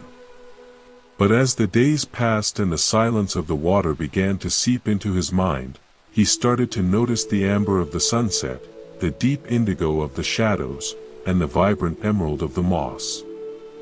As his vision expanded, the pressure in his head began to lift. He realized that his pain had narrowed his world down to a single point of misery, making him blind to the beauty and the needs of those around him.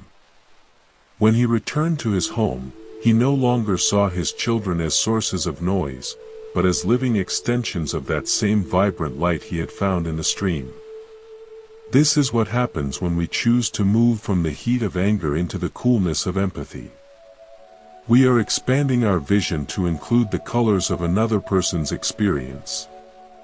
If we only see the gray of their mistake or the black of their harsh words, we are missing the amber of their fatigue or the indigo of their hidden fears.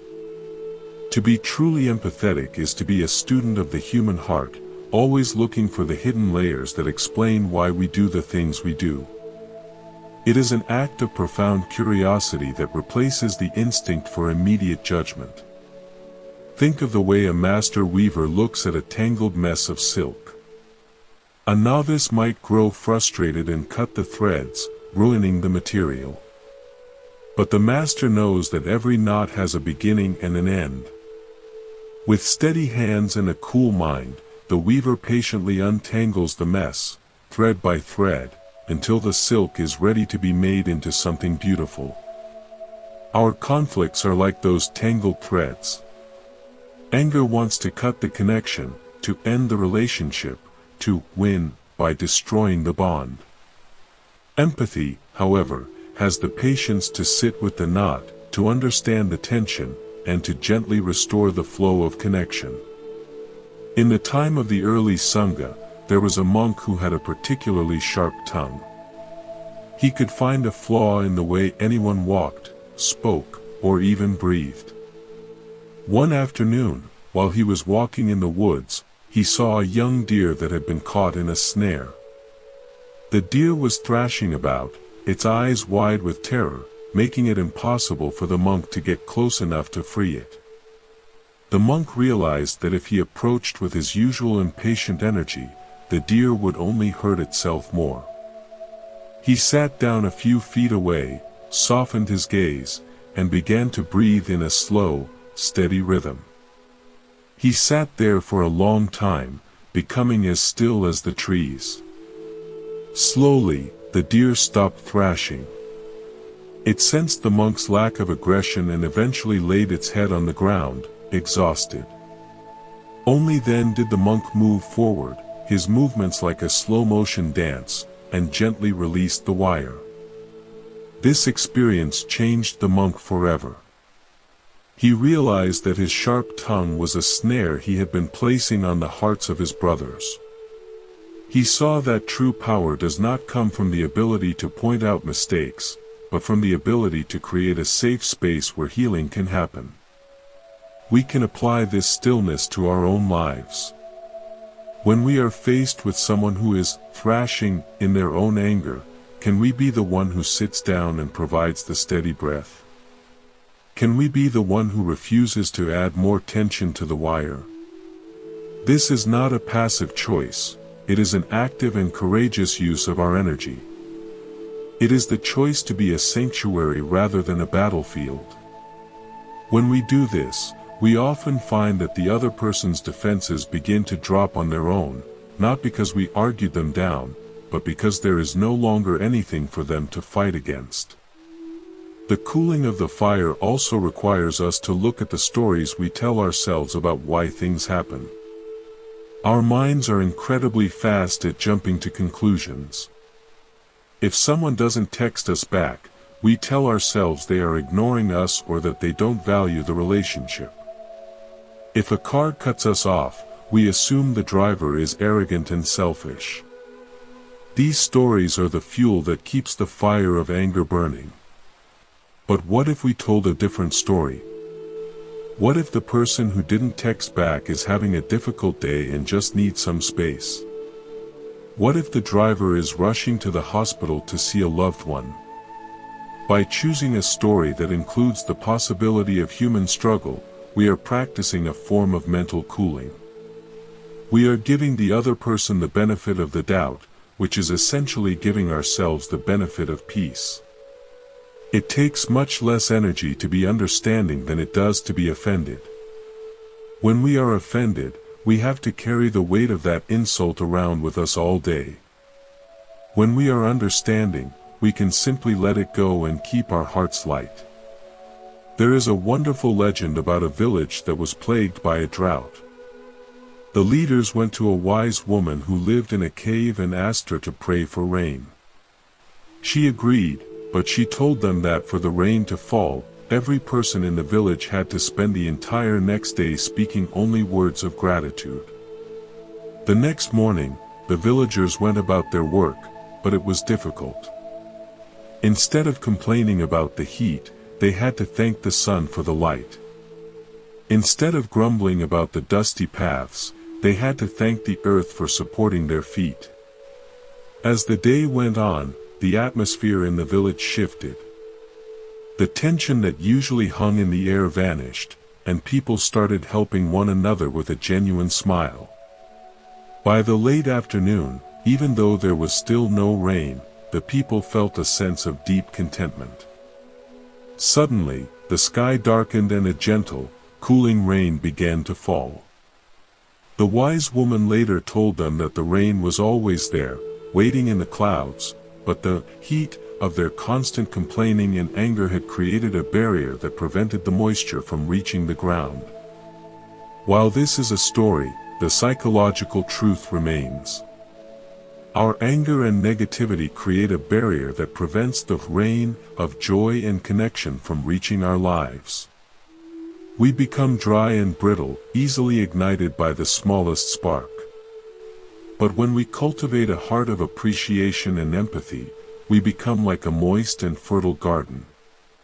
Even if it doesn't rain every day, we have the internal resources to stay green and vibrant. We are no longer dependent on external circumstances to feel a sense of well-being. Think about the quality of a bell. A bell is designed to be struck, and when it is struck, it produces a clear and beautiful sound. It does not get angry at the clapper for striking it, it simply fulfills its nature by turning the strike into music. We can be like that bell. Life will inevitably strike us with challenges, insults, and frustrations. We can respond with a clanging noise of anger, or we can use our practice to turn that energy into a resonant sound of wisdom and grace. The strike is the same, but the output depends entirely on the quality of the bell. The quality of our bell is determined by how we spend our quiet moments. If we are constantly feeding our minds with news of conflict, or if we spend our time dwelling on past hurts, our internal metal becomes cracked and dull. But if we feed our minds with stories of compassion, and if we practice returning to the center of our being through the breath, our metal becomes strong and pure. We find that we can handle much larger strikes without losing our tone. We remain resonant and clear, providing a sense of stability for everyone who hears our sound. In the ancient chronicles of a distant land, there was a king who was obsessed with the idea of justice. He had a very strict set of laws and punished every infraction with an iron hand. But despite his efforts, the kingdom was full of crime and unrest. He sought the advice of a traveling sage who lived in the forest. The sage asked the king to look at a large stone that was sitting in a stream. He pointed out that while the stone was hard and unyielding, the water was soft and flexible. Yet, over time, the water had worn the stone into a smooth and beautiful shape. The sage told the king that true justice is like water, not stone. Stone can break things, but only water can transform them. If the king wanted a peaceful kingdom, he had to learn to lead with the flexibility and persistence of water. He had to understand the needs of his people and address the root causes of their desperation with empathy. The king took this to heart and began to change his laws, moving from a focus on punishment to a focus on restoration and community support. Slowly, the unrest vanished, and the kingdom became a place of true harmony. This story reminds us that we cannot punish ourselves or others into being peaceful. Anger is an attempt to use stone to fix a problem, but it usually just causes more damage. Empathy is the water that, over time, can wear away the hardest obstacles. It requires more time and more patience, but the results are permanent and beautiful. When we approach a conflict with empathy, we are not just looking for a quick fix, we are looking for a transformation of the relationship. The transition from a stone mindset to a water mindset is a profound spiritual shift. It is the realization that we are all part of a single, flowing stream of life. When we hurt someone else, we are ultimately putting a barrier in our own stream. When we help someone else cool their fire, we are clearing the path for our own peace.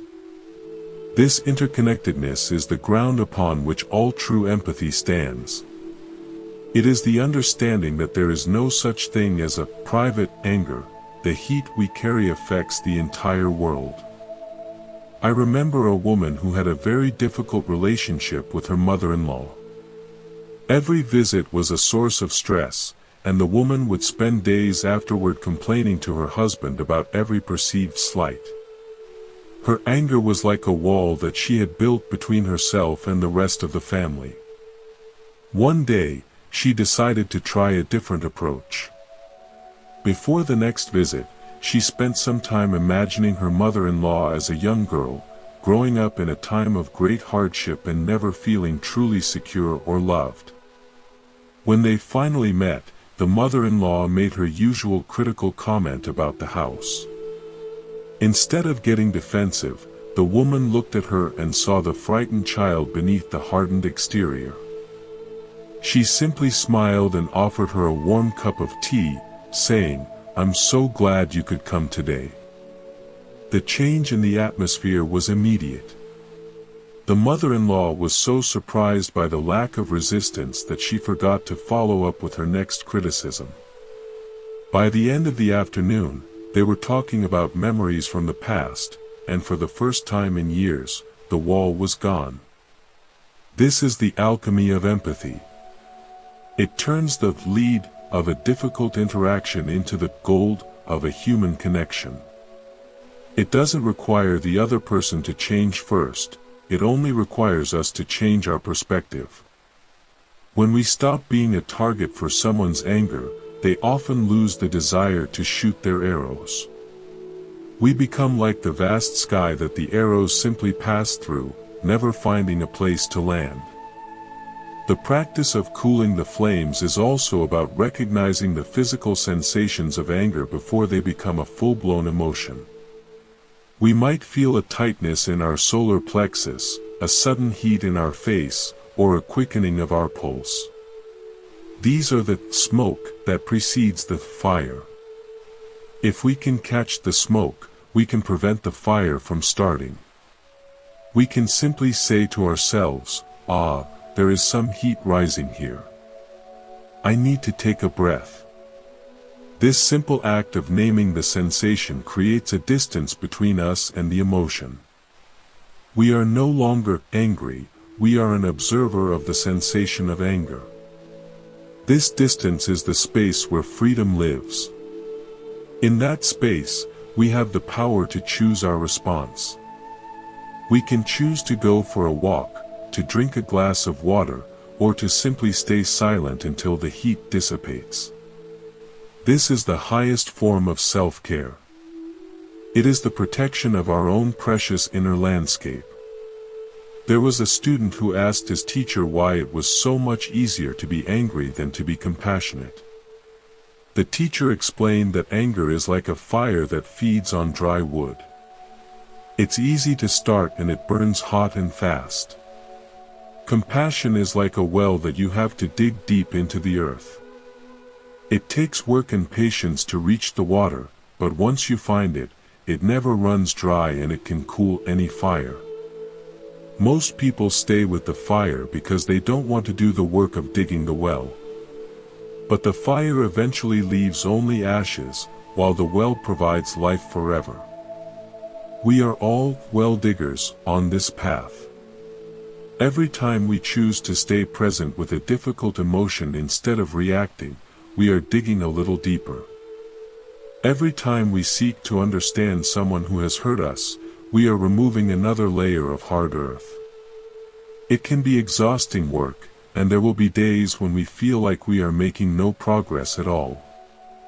But then, one day, we feel the coolness of the water on our hands, and we realize that it was all worth it. We have found a source of peace that is independent of the world. As we move through our days, let us be mindful of the wood we are carrying. Are we carrying the dry wood of past grievances, just waiting for someone to provide a spark? Or are we carrying the green wood of a mind that is focused on the present moment and the potential for goodness? The fire of anger can only burn if it has fuel. By letting go of the past and staying grounded in the now, we are essentially making ourselves fireproof. This doesn't mean we don't feel pain or that we don't recognize injustice. It means we don't let the pain turn into the poison of resentment. We can act to correct an injustice with a cool mind and a clear heart. In fact, we are much more effective when we do so. A surgeon who is angry at the disease cannot perform a delicate operation. A leader who is angry at the situation cannot find the most effective path forward. The cooling of the heart is the preparation for the most effective action. Think of the way a blacksmith works with iron. He must heat the iron until it is soft, but if he lets it get too hot, it will melt and be ruined. He uses the heat to make the metal malleable, but he uses the water to temper it and make it strong. Our emotions are like that heat. They make us malleable, allowing us to be shaped by life's experiences. But without the tempering of our practice, we become either too soft or too brittle. We need the cooling water of empathy to give us the strength and the edge we need to be truly useful in the world. In the old stories, there is a recurring theme of the hidden treasure that is found in the most unlikely of places. Sometimes it's in a pile of refuse, sometimes it's inside a common stone, and sometimes it's found in the heart of our most difficult enemy. This treasure is the realization of our shared Buddha nature, the inherent goodness that exists in every living being, no matter how obscured it may be. When we are angry, we are looking at the refuse. When we are empathetic, we are looking for the treasure. It takes a refined eye to see the treasure in someone who is being rude or aggressive. It's like looking at a rough diamond that is still covered in dirt and rock. We have to have the vision to see the brilliance that lies within. This vision is not a gift, it is a skill that we develop through our practice. We start by seeing the treasure in ourselves, despite our own flaws and mistakes. As we become more comfortable with our own rough edges, we find it easier to see the diamond in others. There was a monk who was known for his incredible ability to calm even the most violent animals. One day, a fierce leopard was prowling near the village, and the people were terrified. The monk went out into the forest, carrying nothing but his walking stick. He found the leopard and simply sat down nearby. He didn't try to hunt it or drive it away. He just offered his calm presence. He saw the leopard not as a monster, but as a being that was hungry and confused by the encroaching village. After a long time, the leopard came and sat near the monk, and they remained there in the silence for several hours. Eventually, the leopard turned and went deep back into the forest, and it never bothered the village again. The monk didn't use any magic, he just refused to see the leopard as an enemy. He saw it with the eyes of Thao Kam, and the animal responded to that energy. If we can do this with a fierce leopard, surely we can do it with our neighbors, our colleagues, and our family members. Most people are just looking for a reason to be at peace. They are tired of the constant conflict and the internal heat of their own anger. When they encounter someone who is truly cool and compassionate, it is like finding an oasis in a vast desert. They might not know how to respond at first, and they might even be suspicious, but eventually, the coolness of your presence will have its effect. You are offering them a different way of being, a way that is much more attractive than the one they have been following. This is the most powerful way to change the world. We don't change it by arguing or by force, but by being a living example of a different possibility. We show that it is possible to be strong without being aggressive, to be clear without being harsh, and to be at peace even in the midst of turmoil. This is a quiet revolution, but it is the only one that truly lasts. It is a revolution of the heart, one person at a time, one breath at a time. As we continue on this journey, let us remember to be gentle with ourselves. The fire of anger has been burning for a long time, and it won't be extinguished overnight. There will be days when the heat feels overwhelming, and we might say or do things that we regret. In those moments, we can practice empathy for ourselves. We can say, I am a human being, and I am learning. I will take a breath and start again. This self-compassion is the foundation upon which all other empathy is built. If we are hard on ourselves, we will inevitably be hard on others. If we cannot forgive our own mistakes, we will find it impossible to forgive the mistakes of others. The cooling of the heart must start with the person we see in the mirror. When we can look at our own flaws with a sense of gentle amusement and a commitment to growth, we have truly found the path. We realize that we don't have to be perfect to be at peace. We just have to be present and willing to try. The ancient texts describe the state of a liberated person as being like a cool pond. No matter what you throw into the pond, it remains cool and still. If you throw a hot coal into it, the pond simply absorbs the heat and remains cool. If you throw a stone into it, the pond ripples for a moment and then returns to its stillness. We are all capable of becoming that pond. It is our natural state, before it was disturbed by the winds of desire and the fires of anger. Returning to this natural state is the work of a lifetime, but it is also the joy of a lifetime. It is the discovery of a home that we never truly left. It is the realization that we are already everything we have been searching for. The peace, the empathy, and the love are all here, in the silence between our thoughts and the space between our breaths. We just have to stop long enough to notice them. Think of the vastness of the ocean. On the surface, there may be towering waves and howling winds. It can look terrifying and chaotic. But if you go down just a few dozen feet, the water is calm and quiet. The storms on the surface do not reach the depths. Our practice is to live from the depths of our ocean, rather than from the turbulent surface.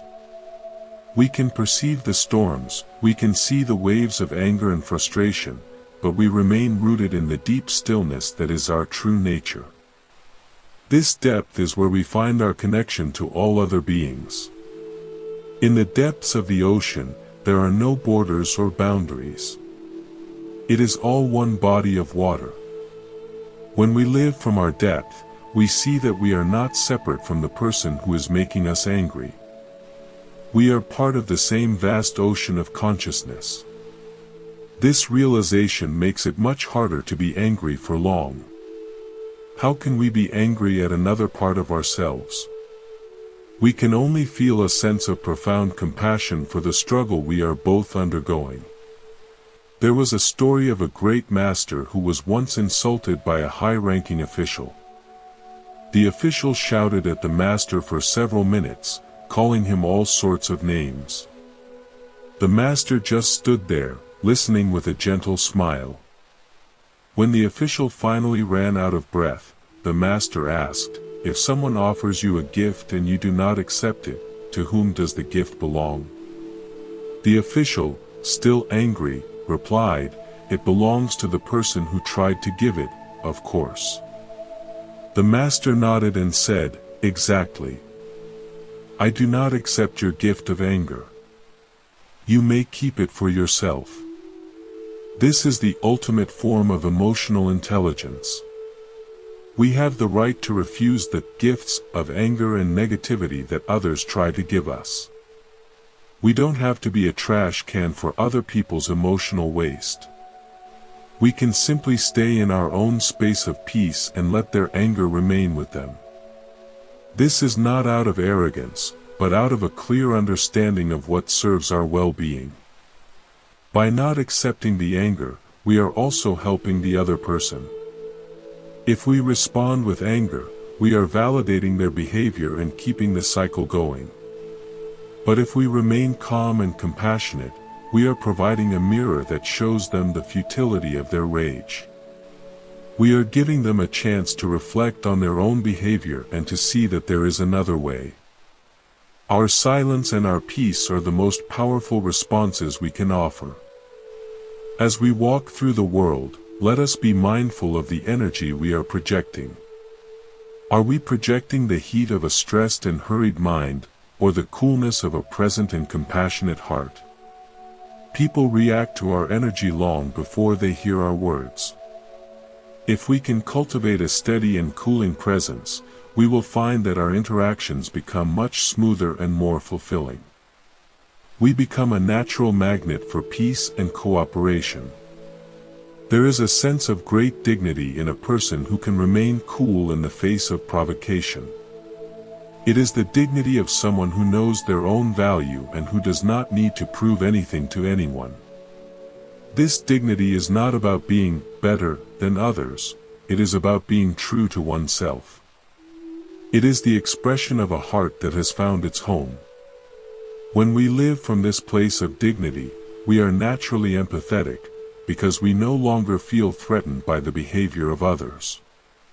The journey of cooling the heart is a series of small, ordinary moments that add up to an extraordinary life. It's in the way we handle a spill in the kitchen, a delay at the airport, or a misunderstanding with a friend. These are the training grounds for our soul. If we can be mindful and compassionate in these small things, we will be ready when the big challenges come. We are building our peace muscle every day, making it stronger and more reliable. The ancient stories and teachings are not just for the past, they are living guides for our present. They remind us of what is possible when we choose the path of the heart. They offer us a map of the internal landscape and show us where the cooling waters can be found. By following this map, we can navigate the complexities of modern life with grace and with a sense of humor. We can be in the world but not of its heat. Every person we meet is a fellow traveler on this road.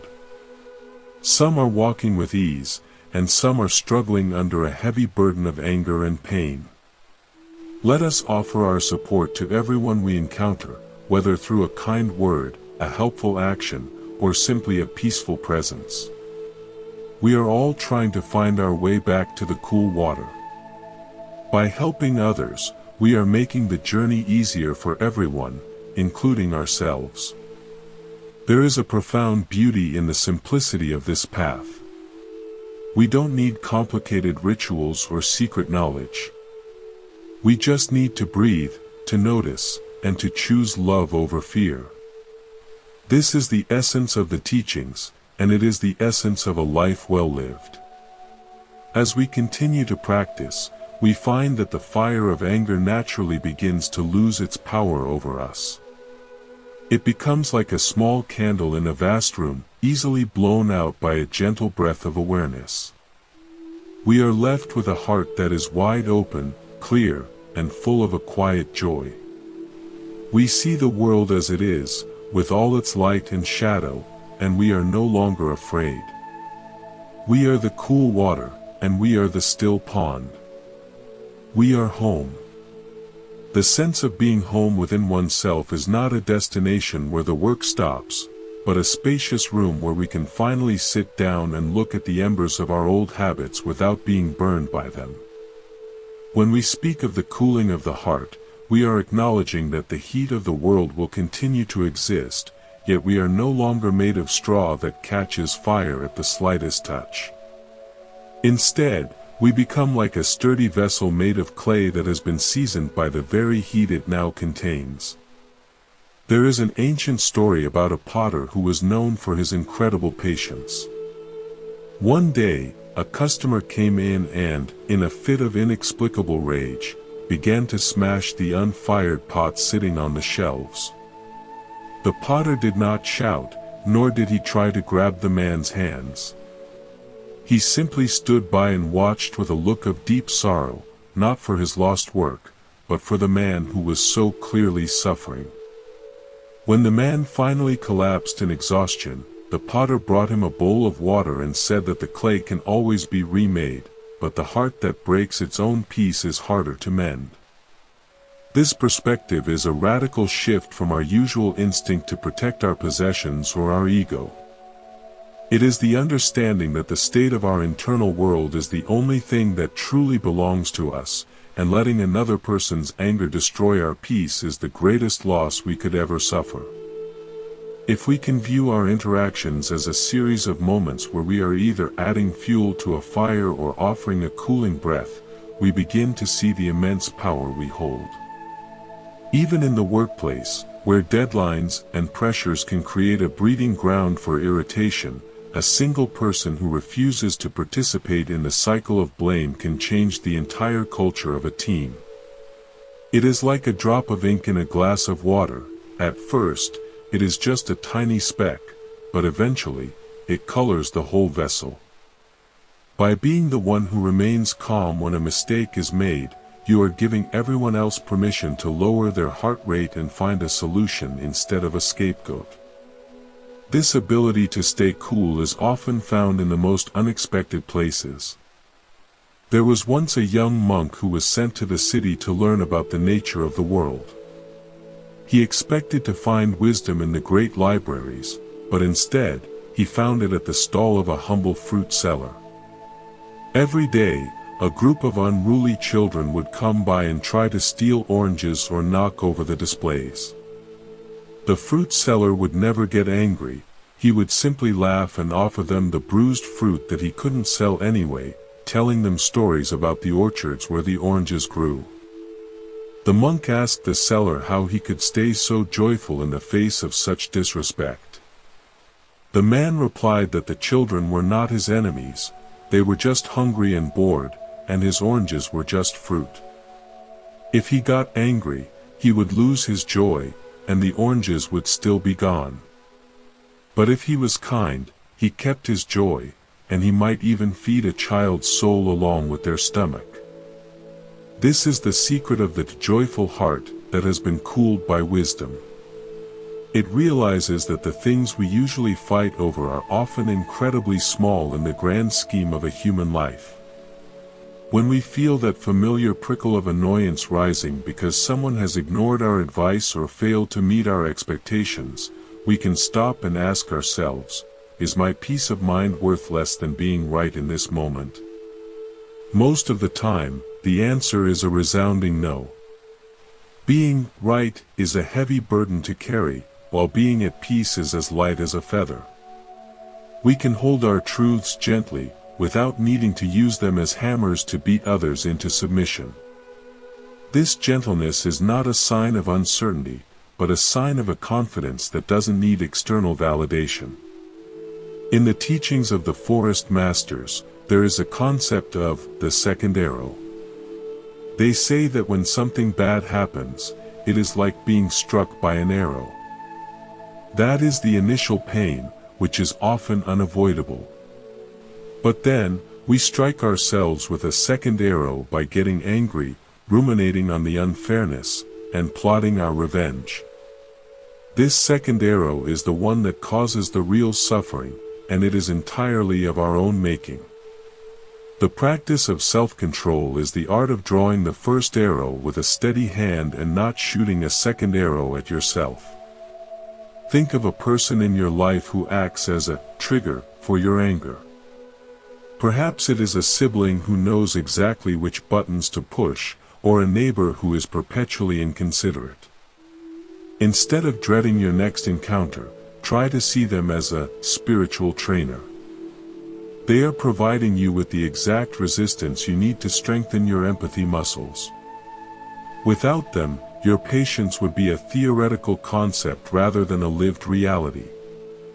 By thanking them in your heart for the challenge, you are already beginning to cool the fire. You are no longer their victim, you are their student, and you are learning how to remain undisturbed in the midst of the storm. There is a beautiful poem about a mountain that stands still while the clouds race across its face. Sometimes the clouds are white and fluffy, and sometimes they are dark and full of lightning. But the mountain does not try to hold on to the white clouds or push away the dark ones. It simply remains as it is, vast and rooted. We are that mountain, and our emotions, including our anger, are the clouds. They are passing phenomena that do not define our core being.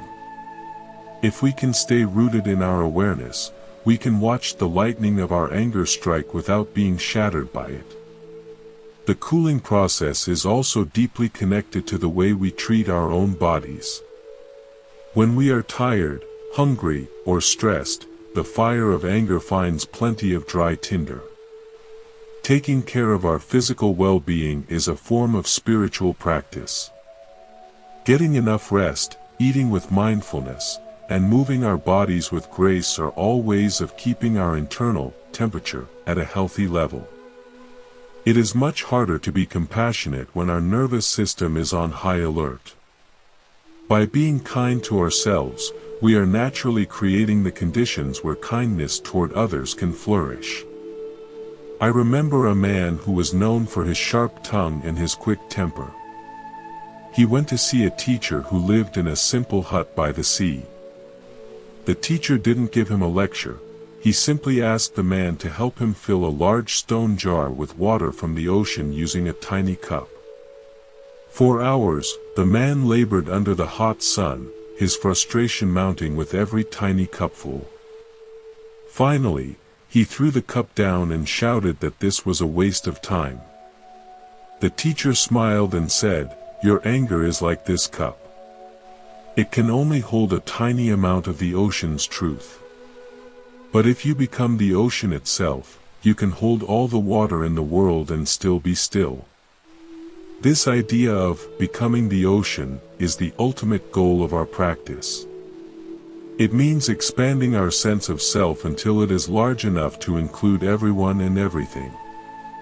When our heart is as wide as the ocean, the salt of other people's insults no longer makes the water bitter. It is simply absorbed into the vastness. We find that we have an infinite capacity for forgiveness because we realize that we are all made of the same water, just taking different forms for a little while. In the stories of the ancient masters, there is a recurring theme of the gate of silence. It is said that before we speak, our words should pass through 3 gates. At the first gate, we ask, "Is it true?" At the second gate, we ask, "Is it necessary?" At the third gate, we ask, "Is it kind?" When we are angry, our words rarely make it through even the first gate. By practicing this internal pause, we are giving the heat a chance to dissipate. We are choosing to be intentional rather than reactive. There is a profound dignity in choosing silence when we are provoked. It is not the silence of someone who is afraid to speak, but the silence of someone who has nothing to prove. It is a silence that is full of presence and power. When we refuse to engage in a verbal battle, we are essentially saying that our peace is more important than the temporary satisfaction of a clever insult. This is a very high level of practice, and it is one that commands a quiet respect from everyone around us. Think of a time when someone remained calm and kind even though you were being difficult. Didn't that make you feel a sense of relief and a desire to be better? By being that person for others, you are creating a ripple effect of peace that can touch people you will never even meet. You are becoming a cooling station in a world that is often overheated. Your presence alone becomes a gift, a reminder that another way of living is possible. The practice of empathy is also about recognizing that our own perspective is always limited. We see the world through the lens of our own experiences, biases, and fears. When we are angry, that lens becomes even more distorted. It is like looking through a piece of red glass, everything appears to be on fire. By practicing empathy, we are taking off the red glass and trying to see the world through the eyes of another. This doesn't mean we have to agree with them, but it means we understand why they see things the way they do. This understanding is the bridge that allows for true communication and resolution. There was a community of workers who were constantly bickering over their tools and their space. Their foreman, a man of great wisdom, decided to replace all their heavy, metal tools with tools made of wood for 1 week. At first, the workers complained that the wooden tools were too light and didn't feel real, but by the end of the week, they realized they were working much more quietly and carefully. They weren't clanging their tools against each other anymore, and they weren't getting as tired or as frustrated. The foreman told them that their anger was like those heavy metal tools. It was loud, clumsy, and it wore them out. Their empathy was like the wooden tools. It required more care and attention, but it was much more efficient in the long run. He showed them that when they worked with a sense of softness, the work itself became a form of meditation. We can apply this to our relationships. We can choose to use the wooden tools of gentle words and soft eyes, even when the situation feels heavy. The cooling of the heart is not about becoming a person who never feels anger. That would be impossible and perhaps not even desirable. Anger can sometimes be a signal that something is wrong and needs to change. But instead of letting the anger drive the car, we can let it be a passenger that tells us when we've taken a wrong turn. We listen to the signal, we acknowledge the message, and then we return to our seat of peace to decide on the best course of action. We are the masters of our emotions, not their slaves. As we continue to walk this path, let us be mindful of the seeds we are planting in our own minds. Every time we dwell on a resentment, we are watering a seed of anger. Every time we practice a moment of forgiveness, we are watering a seed of peace. Over time, the seeds we water the most will grow into the landscape of our life. Let us choose to create a beautiful, cooling garden that provides shade for ourselves and for everyone who crosses our path. The ancient stories tell of a magical spring that could turn bitter fruit sweet. The secret of the spring was that it didn't change the fruit, it changed the ground in which the tree grew. Our practice of empathy and cooling is like that spring. It changes the ground of our being, making it impossible for the bitter fruit of anger to take root. We find that we are naturally more patient, more kind, and more resilient, not because we are trying hard, but because the ground of our heart has become fertile with love. Every breath is an opportunity to return to this spring. Every interaction is a chance to taste its sweetness. Let us be the ones who carry this water with us, wherever we go, sharing it freely with a world that is thirsty for peace. The journey is not about reaching a far-off place, but about arriving more fully in this very moment, with a heart that is wide open and a mind that is cool and clear. We are already home, and the water is already here. In the quiet moments of the evening, when the world slows down, we can feel the deep peace that comes from a day spent in the practice of cooling.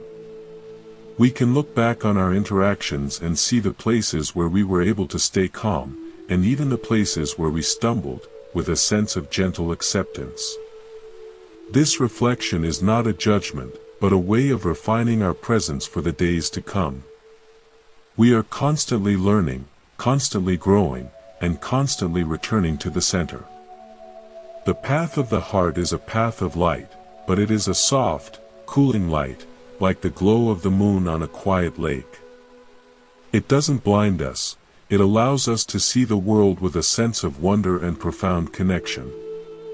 In this light, there are no enemies, only fellow travelers who are all trying to find their way back to the source of peace. Let us walk together with grace and courage, knowing that every step we take toward empathy is a step toward the healing of the world. Think of the way a great tree stands in a field. It doesn't move when the wind blows, but its leaves rustle and its branches sway. It is both strong and flexible. It provides a home for the birds and shade for the weary. We can be like that tree. Our roots are deep in the earth of our practice, and our branches are reaching toward the sky of our potential. We are a source of stability and comfort for everyone around us, simply by being who we are. This is the beauty of a life lived from a cool heart. It is a life that is full of meaning, purpose, and deep, inclusive love. It is a life that is no longer at the mercy of the fires of anger, but is guided by the steady light of wisdom. As we move forward, let us hold this vision in our hearts, knowing that it is within our reach, one breath and one moment at a time. The world needs our peace, and we are ready to offer it. The cooling of the heart often reveals itself most clearly in the way we handle the things that do not go according to our plans. There is a quiet strength in the soul that has learned to welcome the unexpected with a soft smile rather than a clenched fist. In the ancient records of a peaceful kingdom, there was a master weaver who was commissioned to create a tapestry for the royal hall. After months of painstaking work, a servant accidentally spilled a jar of dark indigo dye across the center of the delicate silk. The servant fell to his knees, trembling with fear and waiting for a storm of rage. Instead, the weaver looked at the dark stain for a long time, his face remaining as calm as a mountain lake. He then picked up his needle and began to work the stain into the design, turning the accidental splash into the silhouette of a deep, mysterious forest under a midnight sky. By the time he was finished, the tapestry was far more beautiful and profound than the original design had ever been. He told the servant that anger would have only ruined the silk further, but empathy and creativity allowed him to see the gift within the mistake. This is how we can treat the stains in our daily lives, the late arrivals, the broken promises, and the clumsy words of others. When we are not attached to a rigid idea of how things should be, we are free to see the beauty in how things actually are. This flexibility is the very essence of a heart that has been cooled by wisdom. It realizes that most of the things we get angry about are simply life expressing itself in its own chaotic, unpredictable way. If a gust of wind blows a leaf into our path, we do not get angry at the wind, we simply step around the leaf or admire its flight. If we can see the actions of people with that same sense of natural movement, our internal fire finds no fuel to burn. There was once a community of elders who lived in a valley where the winds were exceptionally strong. Instead of building walls to fight the wind, they built houses with circular walls and many windows, allowing the air to pass through freely. They even hung chimes that turned the howling gales into a symphony of bells. They taught the young ones that to resist the wind is to be broken by it, but to allow it to pass through is to find the hidden song. Our emotions, and the emotions of those around us, are like those strong winds. We do not need to build heavy walls of resentment. We can simply open the windows of our awareness and let the energy pass through until it settles into silence. Think of a time when you were feeling particularly sensitive, and someone made a comment that felt like a sharp jab. In that moment, your ego wants to build a wall and fire back a response. But if you can visualize your heart as that circular house with open windows, you can feel the comment enter and then exit without leaving a scratch. You remain whole, not because you are hard, but because you are spacious. This spaciousness is where true empathy is born. It is the ability to hold the pain of the world without being crushed by it, and to witness the anger of others without being ignited by it. In the stories of the old monks, there is a tale of two friends who were walking across a desert. During some point of the journey, they had an argument, and one friend slapped the other in the face. The one who got slapped was hurt, but without saying anything, he wrote in the sand, "Today my best friend slapped me in the face." They kept on walking until they found an oasis, where they decided to take a bath. The one who had been slapped got stuck in the mire and started drowning, but the friend saved him. After he recovered from the near drowning, he carved on a stone, "Today my best friend saved my life." The friend who had slapped and saved his best friend asked him, "After I hurt you, you wrote in the sand and now, you write on a stone, why?" The other friend replied, when someone hurts us, we should write it down in sand where winds of forgiveness can erase it away. But, when someone does something good for us, we must engrave it in stone where no wind can ever erase it. This simple wisdom is the ultimate guide for a cooling heart. We often do the opposite. We carve our grudges in stone and write our gratitude in the sand. By reversing this habit, we create an internal landscape that is lush with appreciation and free from the dust of old grievances. The practice of empathy also involves a deep recognition of the power of our presence. Sometimes, we do not need to say a single word to help someone else cool their fire. Our steady gaze, our relaxed posture, and our willingness to stay in the room can be more healing than 1,000 explanations. We are offering them a different frequency to tune into. If they are vibrating with the jagged energy of anger, and we are vibrating with the smooth energy of peace, eventually, the law of resonance will begin to work. They will find it harder to stay angry in the presence of someone who is truly at peace. I remember a teacher who once sat in a crowded market where two merchants were screaming at each other over a small debt. The teacher did not intervene. He simply sat on a nearby bench and began to radiate a sense of profound stillness and kindness. He looked at both men with eyes that saw their struggle, their fear of poverty, and their exhaustion. One by one, the merchants slowed down. They noticed the calm figure sitting nearby, and they felt a sudden sense of shame for their behavior. The shouting died down to a whisper, and they eventually agreed on a fair solution. The teacher never said a word, yet his heart spoke volumes. We often think we have to do something to solve a conflict, but often the most powerful thing we can be is a source of cool, clear light. This light does not judge, it only illuminates. It shows the angry person the path back to their own center. It reminds them of their own dignity. When we live with a heart that is no longer on fire, we become a living invitation for others to join us in the coolness of the shade. This is a form of service that is quiet, humble, and incredibly effective. As we look at the world, we see that many people are acting out of a deep sense of unworthiness or fear. Their anger is a shield they use to hide their perceived flaws. If we can see this, our response changes from defense to an offering of safety. We can say to them, in the way we listen and the way we look at them, that they are enough, even in their anger. This unconditional acceptance is the only thing that can truly melt the ice of resentment. It is the sun that warms the earth so that the spring flowers can finally emerge. Every morning when we wake up, we have a choice. We can prepare for a day of battle, or we can prepare for a day of connection. We can decide that no matter what happens, we will not let our inner peace be traded for a moment of being right.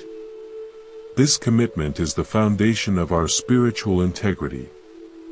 It means that we are the ones who decide the climate of our own heart, regardless of the weather outside. If everyone is shouting, we can be the one who speaks softly.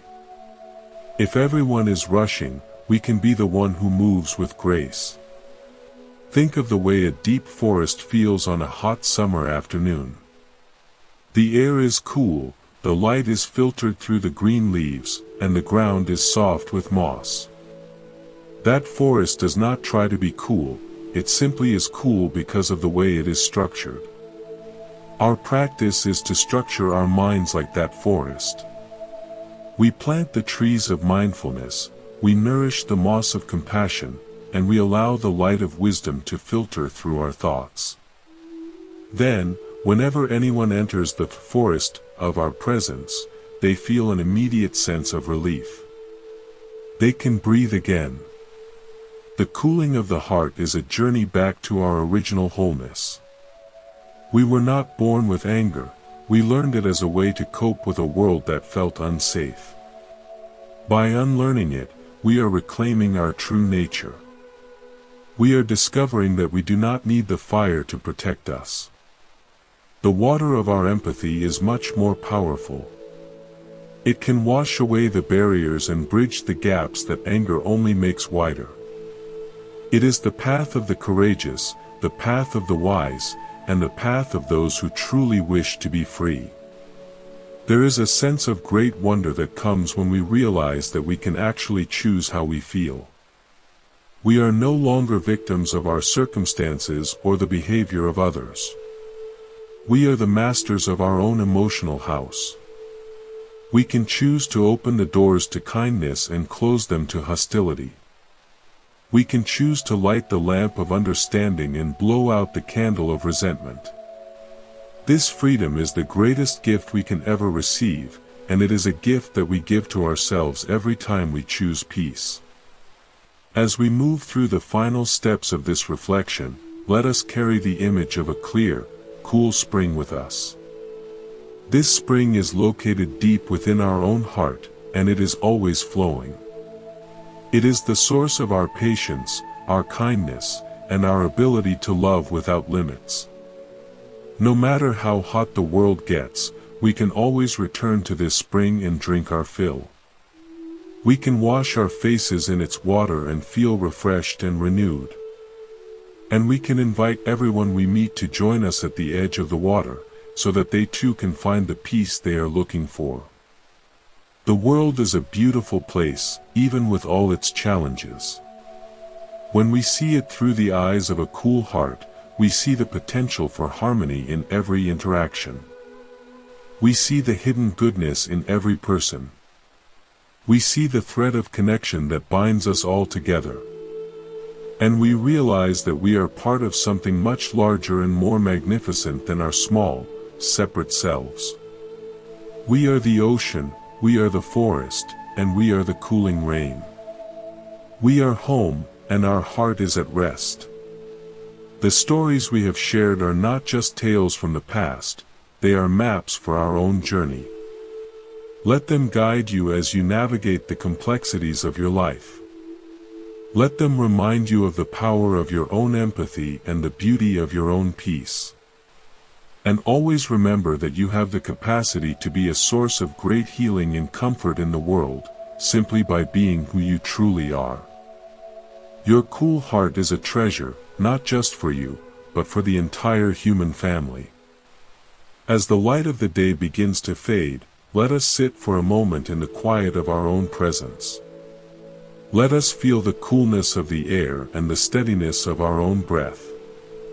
Let us release any remaining embers of anger or frustration, allowing them to flicker out in the vast space of our awareness.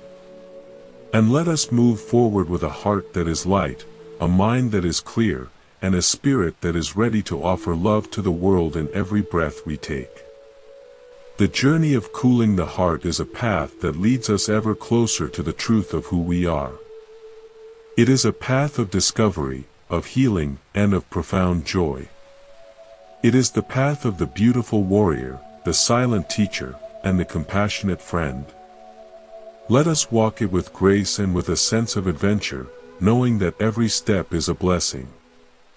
And let us be the ones who transform the heat of the world into the light of peace, one heartbeat at a time. The path is always open. The water is always cool. And you are always exactly where you need to be. May your heart be as vast as the sky and as steady as the earth. May your presence be a cooling shade for all you meet. And may you always find the way back to the peaceful spring within yourself, where the water is clear and the heart is at rest. Every word spoken in kindness, every gesture of patience, and every moment of silent understanding is a drop of water that cools the world. Let us be generous with these drops. Let us fill the world with the mist of our compassion until the fires of anger are no more than a distant memory. This is our work, our joy, and our purpose. And it is a work that will never truly end, for as long as there is a heart that is warm, there is a need for the cooling power of love. As we look at the person in the mirror, let us see them with eyes of deep appreciation. They have come so far, and they have learned so much. Let us offer them the same empathy we offer to others. Let us be the first to forgive them for their mistakes and the first to celebrate their successes. When we are at peace with ourselves, we are naturally at peace with the world. The cooling starts here, in the quiet center of our own being.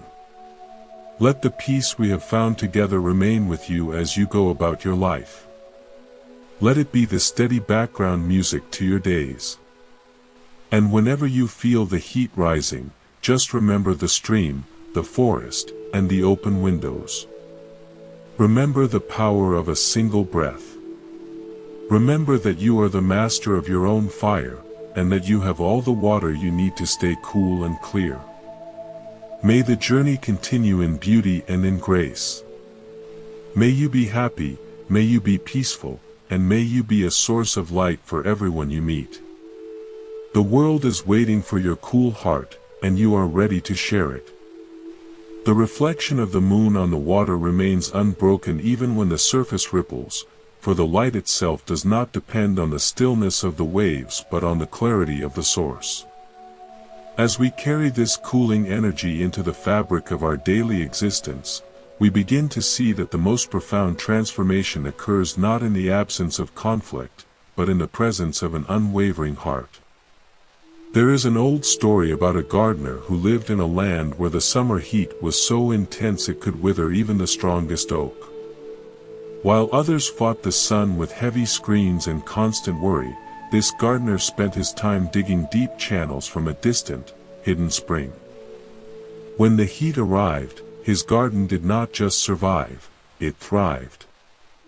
The water flowing beneath the roots kept the earth cool, and the leaves remained a vibrant green while the surrounding fields turned to dust. When neighbors asked how he kept his garden so lush, he explained that he did not focus on fighting the sun, but on nourishing the roots. Our anger is like that external heat, a natural part of the world's climate. If we focus only on the anger, we become exhausted. But if we focus on the hidden spring of our inner awareness, we find that the heat no longer has the power to dry us out. We remain fresh and kind, even when the world around us is burning with frustration. Imagine walking through a crowded station where everyone is rushing, shouting, and bumping into one another. In the middle of that chaos, you find one person sitting quietly, reading a book with a gentle expression. That person has found their hidden spring. They are physically in the same heat and noise as everyone else, but their internal environment is completely different.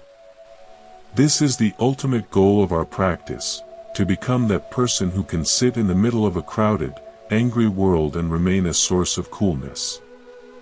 It is not about escaping to a mountain top, it is about bringing the mountain stillness into the subway, the office, and the dinner table.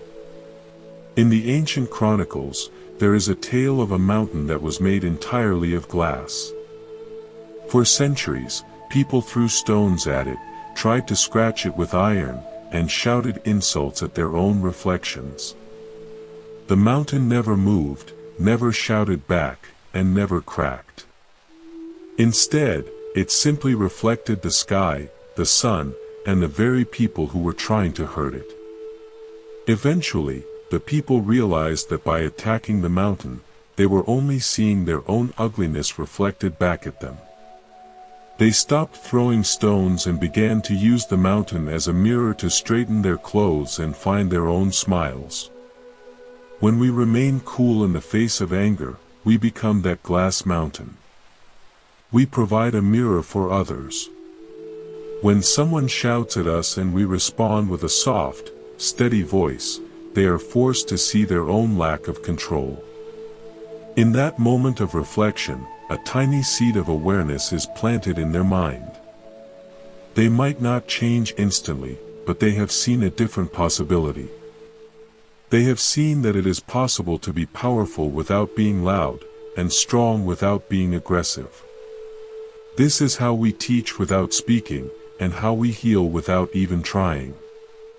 The beauty of a heart that has been cooled is that it no longer needs to defend itself. When we know who we are, the opinions and outbursts of others become like the buzzing of distant insects. They may be loud, but they cannot change the nature of our being. This confidence allows us to be truly generous. We can afford to be the one who apologizes first, even if we weren't entirely wrong. We can afford to be the one who listens when everyone else wants to speak. This generosity is the ultimate expression of a mind that is no longer trapped in the scarcity of the ego, which always feels it must fight to get its due. There was a student who once asked how to know if his practice was truly working. The teacher replied that he should watch how he treated the person who could do absolutely nothing for him. If he could be kind to the stray dog, the rude stranger, or the person who disagreed with his every word, then his heart was truly cooling. It is easy to be kind to those we love, or to those we want to impress. But true empathy is a universal light that shines on everything equally. It does not pick and choose. It simply flows out of us because that is what we have become. Think of the way a massive bridge carries the weight of thousands of cars every day. It doesn't complain, and it doesn't bend under the pressure. It is built with joints that allow for expansion and contraction, moving with the heat and the cold without breaking. Our empathy provides those joints for our relationships. It allows us to expand when there is joy and contract when there is pain, without losing our structural integrity. We become a bridge that people can trust, a stable path over the turbulent waters of emotional reactivity. As we reach the heart of this shared journey, let us remember that the fire of anger is often just a mask for grief. When people are hurting, they often turn that pain outward because it feels more powerful than feeling vulnerable. If we can see the grief behind the rage, our heart naturally opens. We realize that we are not being attacked, we are witnessing a cry for help. This realization is the final cooling of the fire. It turns that enemy into a brother or sister who is simply lost in the dark. We no longer want to fight them, we want to hold a light for them so they can find their way home. The path of the heart is not a straight line, but a spiral that brings us back to the same lessons again and again, each time with a deeper understanding. We will encounter the same triggers, the same difficult people, and the same internal heat. But each time, we have the opportunity to respond with a little more grace and a little more speed. Eventually, the space between the trigger and our response becomes a wide, peaceful meadow where we can choose exactly how we want to show up in the world. There is a profound joy in this freedom. It is the joy of a bird that has finally realized the cage door has been open all along. We are no longer trapped by our temper or our pride. We are free to love, free to serve, and free to be fully present in every moment of our lives. This freedom is the greatest treasure of the spiritual path. It is a treasure that nobody can steal from us, because it lives in the silence of our own awareness. In the final pages of an old book of wisdom, there is a description of a person who has achieved this state of cooling. It says they are like a clear, deep lake that is so still that the stars can be seen in its depths even during the day. Their presence is a benediction to all who come near. They don't have to say anything, their very existence is a reminder that peace is possible. This is the potential that exists within you, right now, in this very breath. You are that lake, you are that mountain, and you are that hidden spring. Let the journey continue in the silence of your own heart. When you finish reading these words, do not feel that anything has ended. Instead, feel that something has begun. Every interaction you have today is a fresh canvas for your practice. Every moment of irritation is an invitation to return to the cool water. You are the gardener of your own soul, and the architect of a more compassionate world. Walk with light feet, speak with a soft heart, and let your presence be a cooling shade for everyone you meet. The sun will set, and the stars will appear, and the world will continue its ancient dance. But you will be different. You will be the one who remembers the breath. You will be the one who chooses empathy over anger. You will be the one who carries the cool water in a thirsty world. And in doing so, you will find that the peace you have been seeking was never something to be found, but something to be lived. As we part ways in this shared space of words, carry the warmth of this connection with you. Remember that you are never alone in your efforts to be a better human being. There are millions of others who are also trying to breathe through their anger and find their way to love. We are all part of a great, silent community of the heart. May your days be filled with the quiet joy of a cool mind, and may your life be a beautiful poem of peace. Every time you choose kindness, the world becomes a little more beautiful. Every time you choose to understand, a wall comes down. Every time you breathe through your fury, a fire goes out. This is the most important work in the world. Thank you for being a part of it. Thank you for your willingness to look within and for your courage to be soft in a hard world. The water is clear, the path is open, and the heart is at rest. Let us breathe in the peace, and let us breathe out the love. All is well, and everything is as it should be. The cooling is complete, and yet it is always beginning.